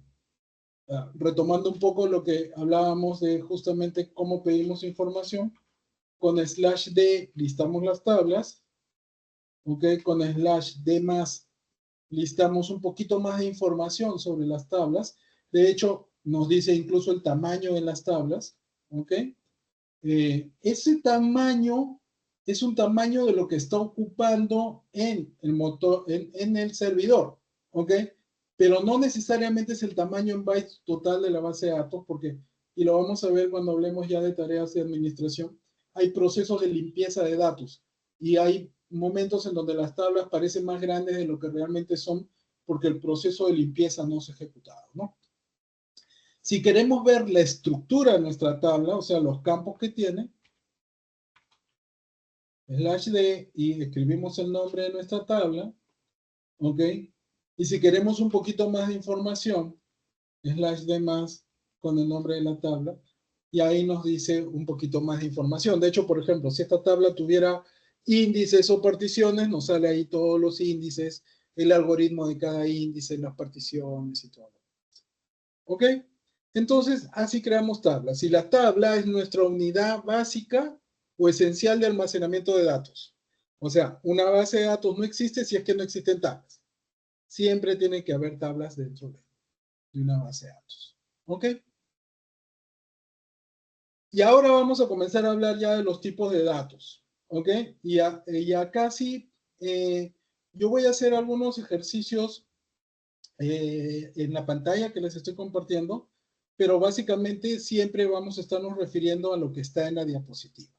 Porque justamente Bruno antes nos preguntaba hace un ratito si es que los tipos de, ¿cómo se llama?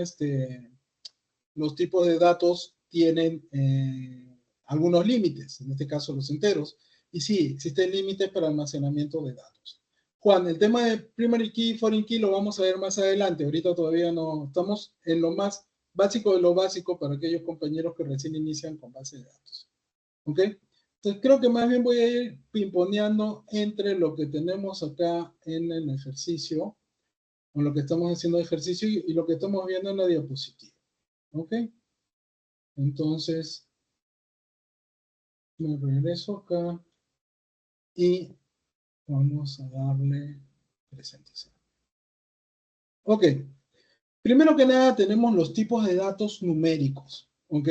Y como el nombre lo dice, los tipos de datos numéricos son para guardar números. ¿Ok? Pero existen diferentes tipos de números. ¿Ok? Y los números, como los pueden ver, están divididos básicamente en los que vendrían a ser los números enteros y los números de punto flotante, ¿no? Los números con decimales, por decirlo de alguna manera. ¿Ok? Los números enteros tienen tres principales categorías. Los pequeños enteros, los small int, ¿ok? Que básicamente van desde el menos 32.768 hasta el más 32.769. Luego estos números pueden tener variaciones de sin signo o con signo, ¿ya? Pero en general esto no varía mucho en cuanto a los límites, excepto que solamente son hacia el lado positivo. ¿Ok? Y bueno, un small int consume solamente 2 bytes. ¿Ok? Entonces, ustedes pueden guardar un número pequeño entero, un small int, en 2 bytes de espacio de almacenamiento. ¿Ok? Pero si el número es más chiquito que 32.000, o sea, es 10 o 20, siempre va a ocupar 2 bytes. No es que va a depender del tamaño del número, sino va a depender de que siempre va a ocupar ese espacio, pero que el número solamente puede llegar hasta este tope. Si es un entero, va hasta los 2.000 millones. De hecho, este que hemos creado en estos momentos es 2.000 millones o vamos a ver. Sí, 2.000 millones. ¿Ok? Este número que hemos creado acá, campo 1, solamente puede guardar como límite números de hasta 2.000 millones. De hecho, me voy a adelantar un poquito a lo que vamos a hablar en la próxima clase, pero voy a hacer una inserción de datos. ¿Ok? Para que ustedes puedan... Ah, voy a compartir mi pantalla. ¿Ok?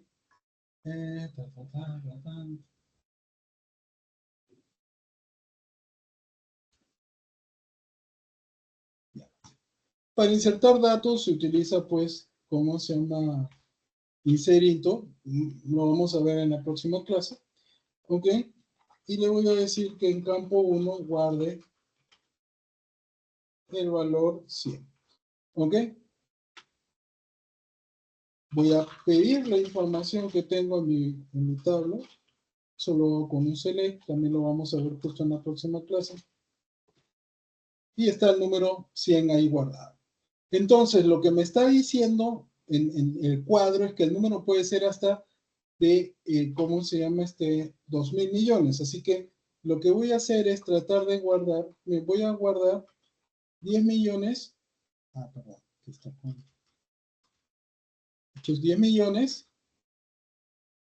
100 millones, 1.000 millones, y acá sería 10.000 millones. Pero como el límite es solamente 2.000, esto no debería proceder. Dice entero fuera de rango. ¿Ok? Entonces, esto es algo más o menos relevante porque en los números que se manejan ahora, por los volúmenes de datos que se manejan ahora, a lo mejor un entero nos puede quedar corto. Por ello, es que ahora también existe, y bueno, ya existe desde hace algún tiempo, ¿ok? Vuelvo acá a la pantallita de lo que estamos viendo acá. Existe el big int o el gran entero que tiene una longitud de, bueno, ni siquiera lo voy a decir porque no sé cuántos miles de millones estamos hablando ahí, pero quizás sean 9.000 millones de millón, ¿no? ¿Ok? Entonces, es muy común que ahora los administradores de base de datos modernos, que ya no se preocupan mucho por el espacio de almacenamiento, porque hace unos años, más o menos para que se hagan una idea, el primer disco duro que yo tuve en mi computadora personal fue de 40 megas en el año 1991 o 92, ¿ok? 40 megas ahora ni siquiera lo tienen en una memoria USB, ¿ok? En esas épocas, guardar datos hacía que nosotros tuviéramos que pensar en cada byte que estábamos consumiendo, ¿ok? Ahora todos los administradores modernos ni se preocupan de eso. Por ejemplo, en vez de usar integer, usan big. Dicen, no, acá me cubro. Pero el problema es que cada registro que tú estás guardando está ocupando 8 bytes. Y si no es necesario guardar tantos datos y tú tienes miles de millones de datos que tienes que grabar, ya te puedes imaginar que estás desperdiciando mucho espacio en unidad de almacenamiento. ¿Ok? Así que uno debe usar el tipo de dato que realmente necesita para guardar su información. ¿Ok? No debe exagerar con las estructuras y comenzar a usar esto de manera indiscriminada. ¿Ok? Luego, además de los tipos de datos enteros, tenemos los que tienen punto decimal y acá tenemos pues el número decimal como tal, ¿ok? En donde podemos tener un número de 131.000 dígitos y 16.000 números de punto decimal. O sea, eso es una cantidad enorme de precisión decimal que podemos manejar. De hecho, esto solamente lo utilizas en sistemas científicos, donde este punto decimal es muy necesario, digamos. Por ejemplo, nosotros cuando trabajamos con sistemas de GPS, tenemos que guardar coordenadas que tienen hasta 16 decimales de puntos de precisión, ¿ok? En donde justamente una variación en el octavo o noveno número decimal significa una distancia en GPS a lo mejor de 100 metros. Y si yo quiero tener mucha precisión, tengo que guardar más decimales, ¿no? Pero nunca tanto como 16.000 dígitos decimales. Años atrás hubieron problemas con ciertos procesadores, no eran temas del sistema operativo, no eran temas del software, sino de procesadores, en una gama de procesadores Intel que manejaba mal esos números de puntos flotantes. Y generó un gran escándalo, especialmente en organizaciones financieras, el que no lo pudieron manejar bien, ¿no? Pero tenemos el decimal, pero lo más común, digamos, es el tema del tipo de datos numéric, en donde básicamente tenemos los mismos límites, solamente que nosotros especificamos ahí la posición exacta de los decimales, ¿ok? De hecho, decimal y numeric se pueden usar de la misma manera. Por convención, casi siempre nosotros usamos numeric en vez de decimal en nuestras sentencias SQL. Luego ya viendo los números reales, ¿ok? Y los números del tipo double precision, ¿ok? En el cual lo que nosotros tenemos son más decimales para poder ser guardados. En real guardamos 6 decimales y en double precision guardamos hasta 15 decimales. Acá una recomendación: si ustedes están trabajando con bases de datos Postgres que finalmente hacen conversión a JSON para hacer trasladada esa información a tramas JSON, usen real porque el double precision no lo soporta JSON y les puede comenzar a dar problemas. Pero eso es un problema neto de JSON, ¿no? Y yo diría que probablemente más que JSON de los motores, de los, ¿cómo se llama? Navegadores web que tienen que interpretar o parsear esos datos. ¿Ok? Entonces, normalmente se prefiere trabajar con real que con double precision. Pero acá también un tema, un aporte adicional. Si ustedes están trabajando con números enteros, prefieran trabajar siempre con enteros o con numéricos sin decimales que trabajar con números real o double precision, porque acá existe un problema. Las representaciones o los efectos matemáticos en un double precision pueden ser cosas que ustedes les pueden generar un enorme problema. De hecho, yo tuve un inconveniente de este tipo. Tuve una base de datos en donde guardábamos en un double precision números enteros, que en este caso yo recuerdo que con este número lo detectamos, era el valor número 10. Entonces teníamos varios pagos de 10 soles, 10 soles, 10 soles, la moneda de Perú es el sol, ¿ok?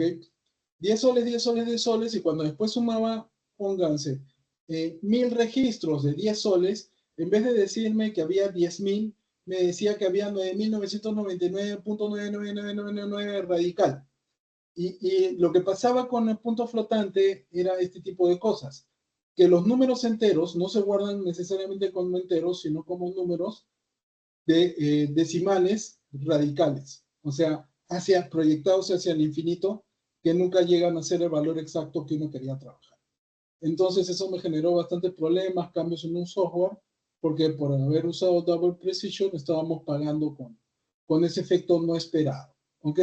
Así que enteros o numéricos sin decimales, pero no traten de guardar enteros, o no es conveniente guardar enteros en Double Precision, ¿no? Y luego están los seriales, ¿ok?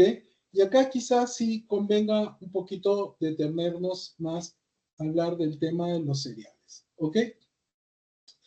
Los seriales en realidad son una de estas ventajas que tiene Postgres, que uno dice, ¿por qué es tan potente? Realmente el tipo de datos serial no existe. Ustedes están viendo ahí que existe un small serial, un serial y un big serial, y que no es extrañamente, sino los seriales en realidad lo que son es un número entero con una función en sí. Una función que permite hacer un decremento o incremento en un campo de manera automática. De hecho, esto se utiliza mucho el día de hoy. Voy a crearme una tablita. Estos son el tipo de cosas que yo le decía que a veces hablo y que no las pongo en el, ¿cómo se llama? En las diapositivas, ¿no? Estoy creando una tabla que tiene dos campos. ID, que es serial, e ID2, que es un número entero. ¿Ok? Entonces, si yo pido la información de tabla 2, lo primero que me va a decir es el tipo de ID, que lo hemos mencionado acá como serial, es el tipo entero. Pero Ernesto, tú lo definiste como serial. Sí, es que el serial, como le decía, es un entero, pero con una función de incremento o decremento, que en este caso es el famoso nextval, que lo vamos a ver en algún momento, ahorita no lo vamos a explorar. Estos son los autoincrementales que ustedes tienen, por ejemplo, en MySQL y esas cosas. ¿Ya? Entonces, por ejemplo, yo hago esto, insert into, tabla 2, y como el ID ya tiene esa unidad de incremento automática, solamente voy a meter data en ID2 y miren lo que va a pasar.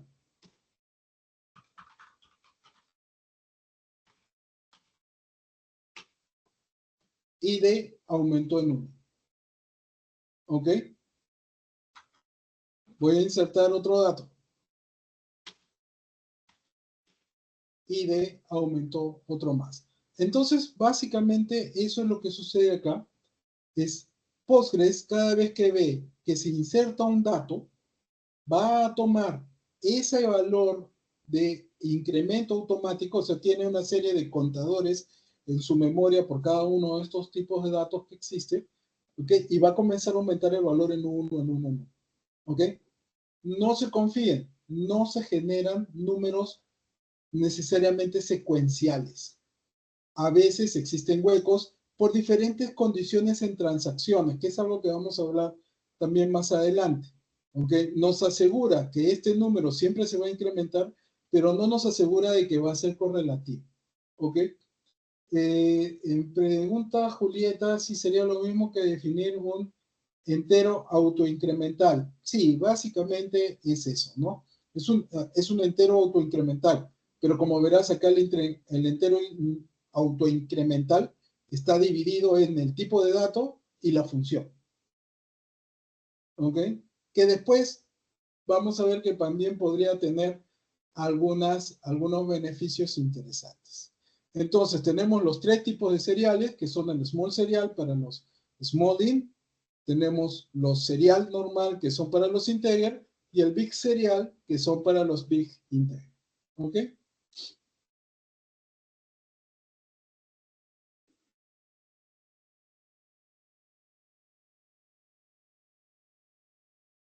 ¿Estamos acá? Listo. Entonces, luego tenemos los tipos de datos carácter. ¿Ok?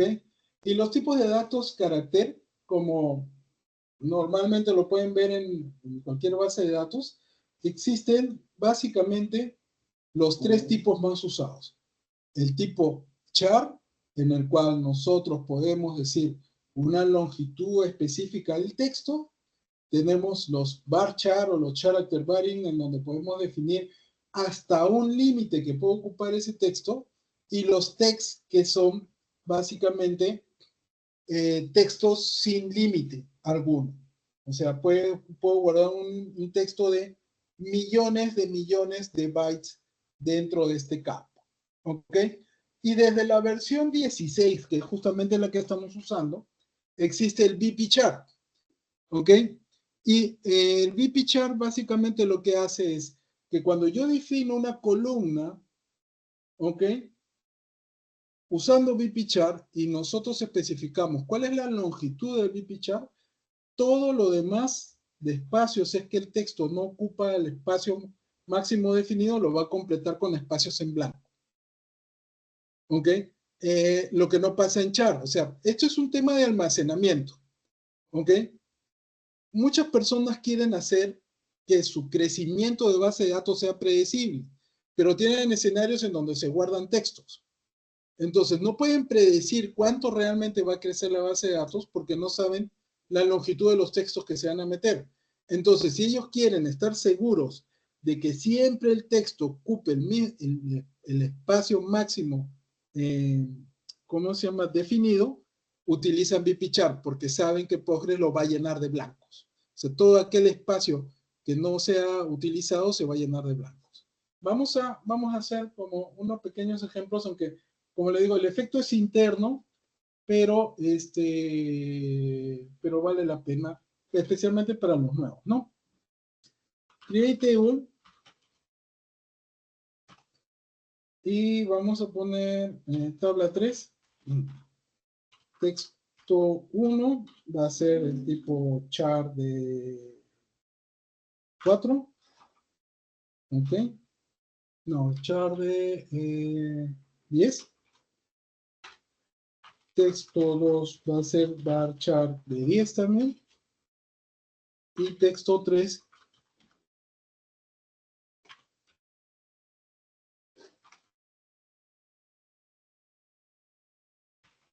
también puedo escribir charate variant, pero la convención normal entre todos es que se escribe varchar, ¿no? De 10.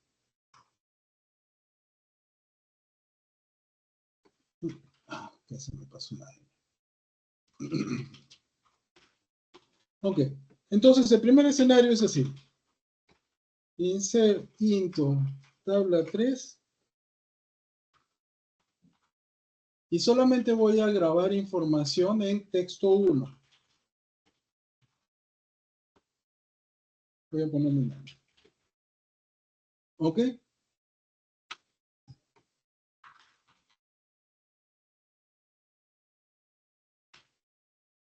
Si ustedes se dan cuenta, ¿ok? Quizás no sea muy notable. Ernesto tiene pues 7 caracteres. Sin embargo, el espacio que estamos viendo acá, que sobra, ¿ok? Entre este y este de acá, completa exactamente 10 caracteres. ¿Por qué? Porque cuando yo le he dicho a Postgres que texto 1 es un tipo char de 10, lo que va a hacer Postgres es permitir y devolver siempre 10 caracteres en ese campo. ¿Ok? Sin embargo, por optimización de espacio interna, está grabando solamente 7 bytes y los demás los está usando para otros datos. ¿Ok? Si nosotros hacemos esto con bpchar, en bpchar estos 7 caracteres se completan con 3 espacios en blanco. Y cada vez que yo grabe un registro en bpchar, siempre va a ocupar los 10. No va a haber optimización de almacenamiento. ¿Ok? Y si yo utilizo un varchar, como ustedes verán, el varchar sí está pegadito todo. ¿Por qué? Porque el varchar dice, ok, yo puedo recibir hasta 10 caracteres acá, pero si tú grabas menos, voy a grabar lo que estás ocupando y te voy a pedir un byte más para guardar cuál es la longitud de esto. En otras palabras, esto está consumiendo 7, ¿ok? Esto siempre va a consumir 10 y esto está consumiendo 7 más 1, ¿ok? Para poder, ¿cómo se llama? Grabar. Entonces, Bruno pregunta, ¿cuál es la diferencia entre char y bpchar? Que esto solamente, en este char, solamente va a guardar esto. Este es 10 caracteres siempre. No, justamente como digo, no es que los dos consuman. En el caso de char va a consumir esto y te va a devolver siempre 10, pero solamente va a guardar esto. ¿Ok? En este de acá te va a devolver los 10 y va a consumir siempre los 10. Y en este caso va a consumir los 7 más 1 para poder guardar cuál es el tamaño del texto que está guardándose. Y claro, más 1 dependiendo, porque si es demasiado grande y el número es muy grande, entonces puede consumir 2 bytes, 3 bytes, 4 bytes. ¿Ok? Entonces, sí, tal cual lo dice Bruno, bpchar no optimiza espacio. Es solamente para hacer cálculo de predicción de consumo. ¿Ok?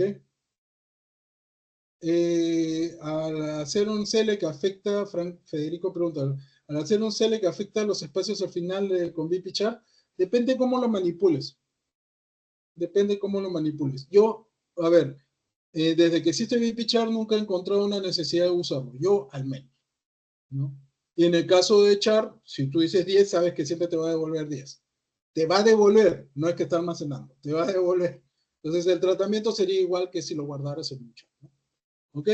Y bueno, el text, ¿qué les puedo decir del text? Si es, bueno, este es un texto ilimitado, sí. ¿Puedo guardar libros enteros ahí? Sí. Pero no los puedo indexar. Por lo tanto, una búsqueda en un campo del tipo text es muy lenta. De hecho, quédense con ese concepto de indexar para cuando vayamos a hablar de índices. Ahorita no lo vamos a explorar, pero se usa text solamente cuando no tengo que hacer búsquedas rápidas dentro de esa información. De hecho, los casos de uso de text son muy reducidos, por decirlo de alguna manera, ¿no? ¿Ok? Regresamos a nuestra diapo.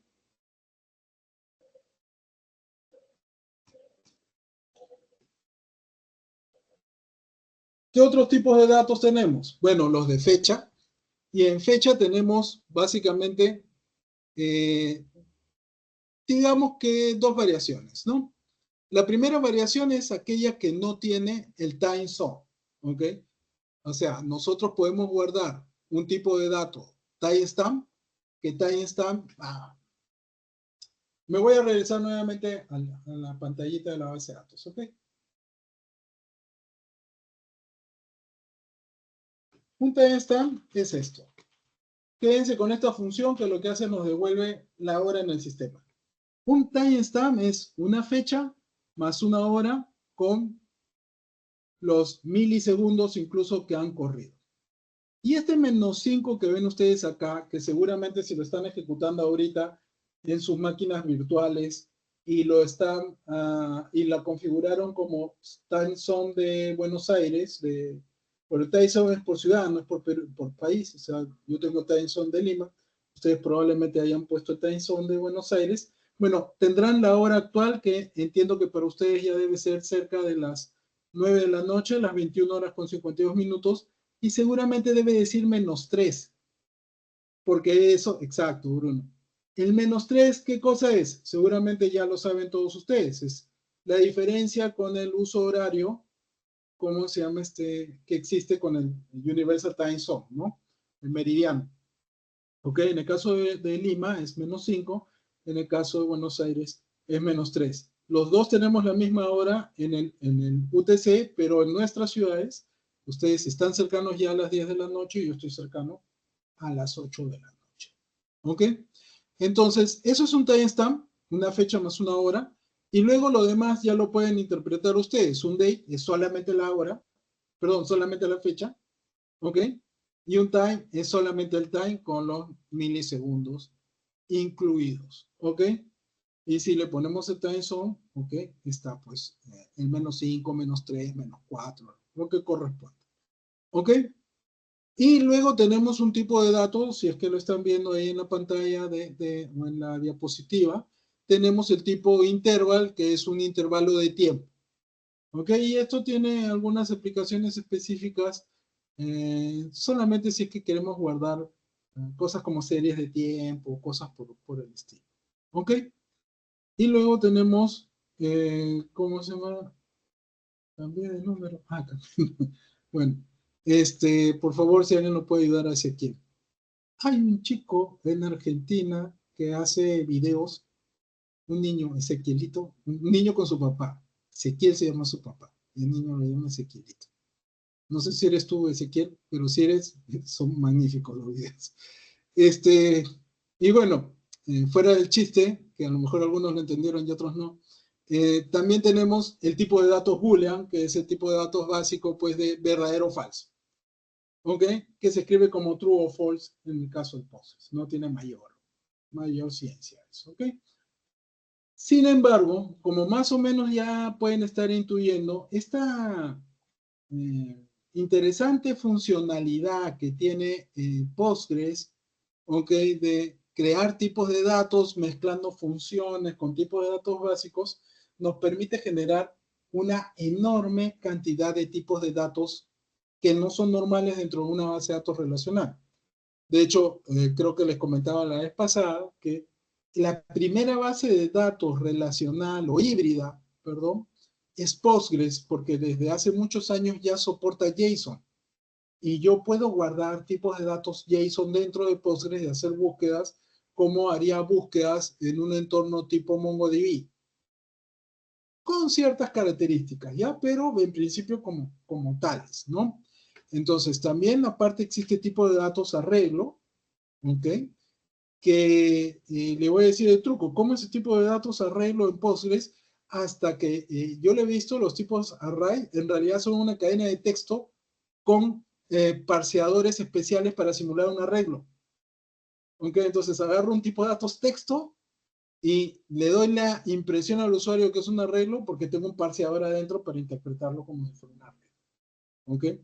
Tengo tipos de datos XML. ¿Ok? Y esto con cuidado. Una vez vi un sistema, ya este tipo debe estarse quemando en el infierno. Como Postgres soporta tipo de datos XML, se le ocurrió guardar toda la base de datos en un solo registro en un campo del tipo XML, porque ahí podía meter un XML de una longitud exageradamente grande. No se podía hacer búsquedas dentro de ese campo, porque parsear esa información en XML era una madre, decimos acá. Para decir que algo es lento, era una madre, ¿no? Entonces, nada, no es conveniente hacer eso. Que lo tengas no quiere decir que lo uses, pero si lo uses, si lo vas a usar, úsalo bien, ¿no? Tipos de datos binarios, porque podemos guardar hasta películas dentro de nuestro Postgres si queremos. ¿Ok? No hay ningún problema. Guardamos imágenes, audio, video. De hecho, hace poco estaba hablando con un cliente que quiere guardar imágenes médicas en binario dentro del Postgres. ¿Y por qué? Porque La verdad es que la persona que le hizo el montaje de Postgres le hizo un muy buen trabajo de arquitectura de seguridad y era muy bueno y quería reutilizar eso para su sistema. Entonces yo le dije, bueno, podemos guardar los binarios dentro del Postgres, pero que sepas que te puede hacer un poquito lenta la base de datos si es que estás mete y saca binarios, ¿no? Me dijo, no, solamente los guardo y después los descargo en un determinado momento. Ah, bueno, si es así, no hay problema. Y luego me dijo, ¿le podemos meter encriptación? Y luego miré y le dije, bueno, ¿quieres meterle un par de procesadores más a tu servidor? Sí, no hay ningún problema. Lo puedes hacer. Puedes guardar binarios cifrados dentro de Postgres, todo procesado con el mismo Postgres. Los datos geométricos, y esto es muy interesante, la base de datos por defecto, estándar por defecto mundial de facto para datos geoespaciales es Postgres, con un añadido que se llama PostGIS, que se crea justamente porque Postgres permite guardar datos geométricos, espaciales. ¿Ok? ¿Por qué? Porque esa es una estructura de datos compuesta por diferentes números. ¿Ok? Entonces, podemos grabar estructuras de datos dentro de nuestros propios Postgres, ¿no? Tenemos tipos de datos text search, y de hecho, si a alguien le interesa, por ahí tengo unos videos, hice varios videos de este tema del text search, porque es para hacer análisis semántico. Y si acá hay alguien que está trabajando en inteligencia artificial, en los famosos LLMs, y todo este tema de análisis de textos para inteligencia artificial, esto es de muchísima, muchísima ayuda. Tanto así que ya han salido forks de Postgres específicamente para trabajar el tema de IA. Direcciones de red, podemos guardar direcciones de red, no las metemos en un text, en un varchar, sino las metemos en un tipo de dato de dirección de red que hace validación de que la estructura de la dirección de red sea correcta, ¿no? Ahí dice enumerados, ¿sí? Estoy hablando ¿cómo se llama? Paisanito peruano, enumerados, no es enumerados, ¿ya? O sea, estos tipos de datos que son en realidad datos compuestos por una lista de elementos fija, ¿ok? No se usa mucho, la verdad, pero ahí está, ¿no? Tipos de datos compuestos, tipos de datos de rango y pues muchísimos otros tipos de datos más que se están creando gracias a esta facilidad de crear nuevas estructuras de datos ensamblando con los diferentes tipos de datos bases que soporta Postgres, ¿no? Y ahí les dejo pues dos páginas para que lean PostGIS, que lo acabo de comentar, y Timescale, que es para guardar series de tiempo en Postgres. Y esto es muy, muy utilizado en entornos en los cuales necesitamos guardar mucha información de lo que está sucediendo para luego aplicar pues algoritmos de inteligencia artificial, analizar patrones y cosas por el estilo, ¿no? Como verán, ya dicen Timescale que tiene más de 3.2 millones de despliegues de base de datos con su añadido, porque lo que ha hecho la gente de Timescale es generar un tipo de datos que es soportado por un Postgres y le han puesto toda su capa y sus funciones propias para análisis y todo lo demás, pero es un Postgres en sí mismo. Y si ustedes quieren tener un timescale dentro de Postgres sin tener que usar la de pago de ellos, su añadido es open source. Ustedes lo pueden bajar y lo pueden poner dentro de su propio Postgres. ¿Ok? Y eso es todo sobre la base, sobre el día de hoy, sobre el tema de tipos de datos. Y con eso, ¿cómo se llama? Completamos la clase el día de hoy. No sé si alguien tenga alguna pregunta. Aprovechamos estos momentos.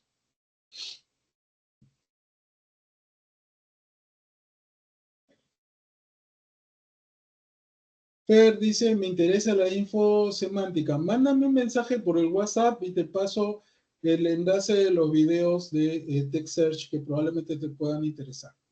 Están en la página de Clínica Postgres. Creo que ya algunos han entrado a ver la página de Clínica Postgres. En esa página están los videos de Text Search. Ahí lo pueden ver. ¿Ok? El viernes que viene en Argentina es feriado. La clase se ve igual. Santiago, hoy día es feriado en Perú y estamos haciendo clase. Yo sugiero que hagamos clase, continuemos, porque la verdad que a mí también el tiempo me apremia. Así que sí les pediría que continuemos el próximo día viernes, más por beneficio de ustedes, ¿no? Gracias por sus palabras, Sebastián.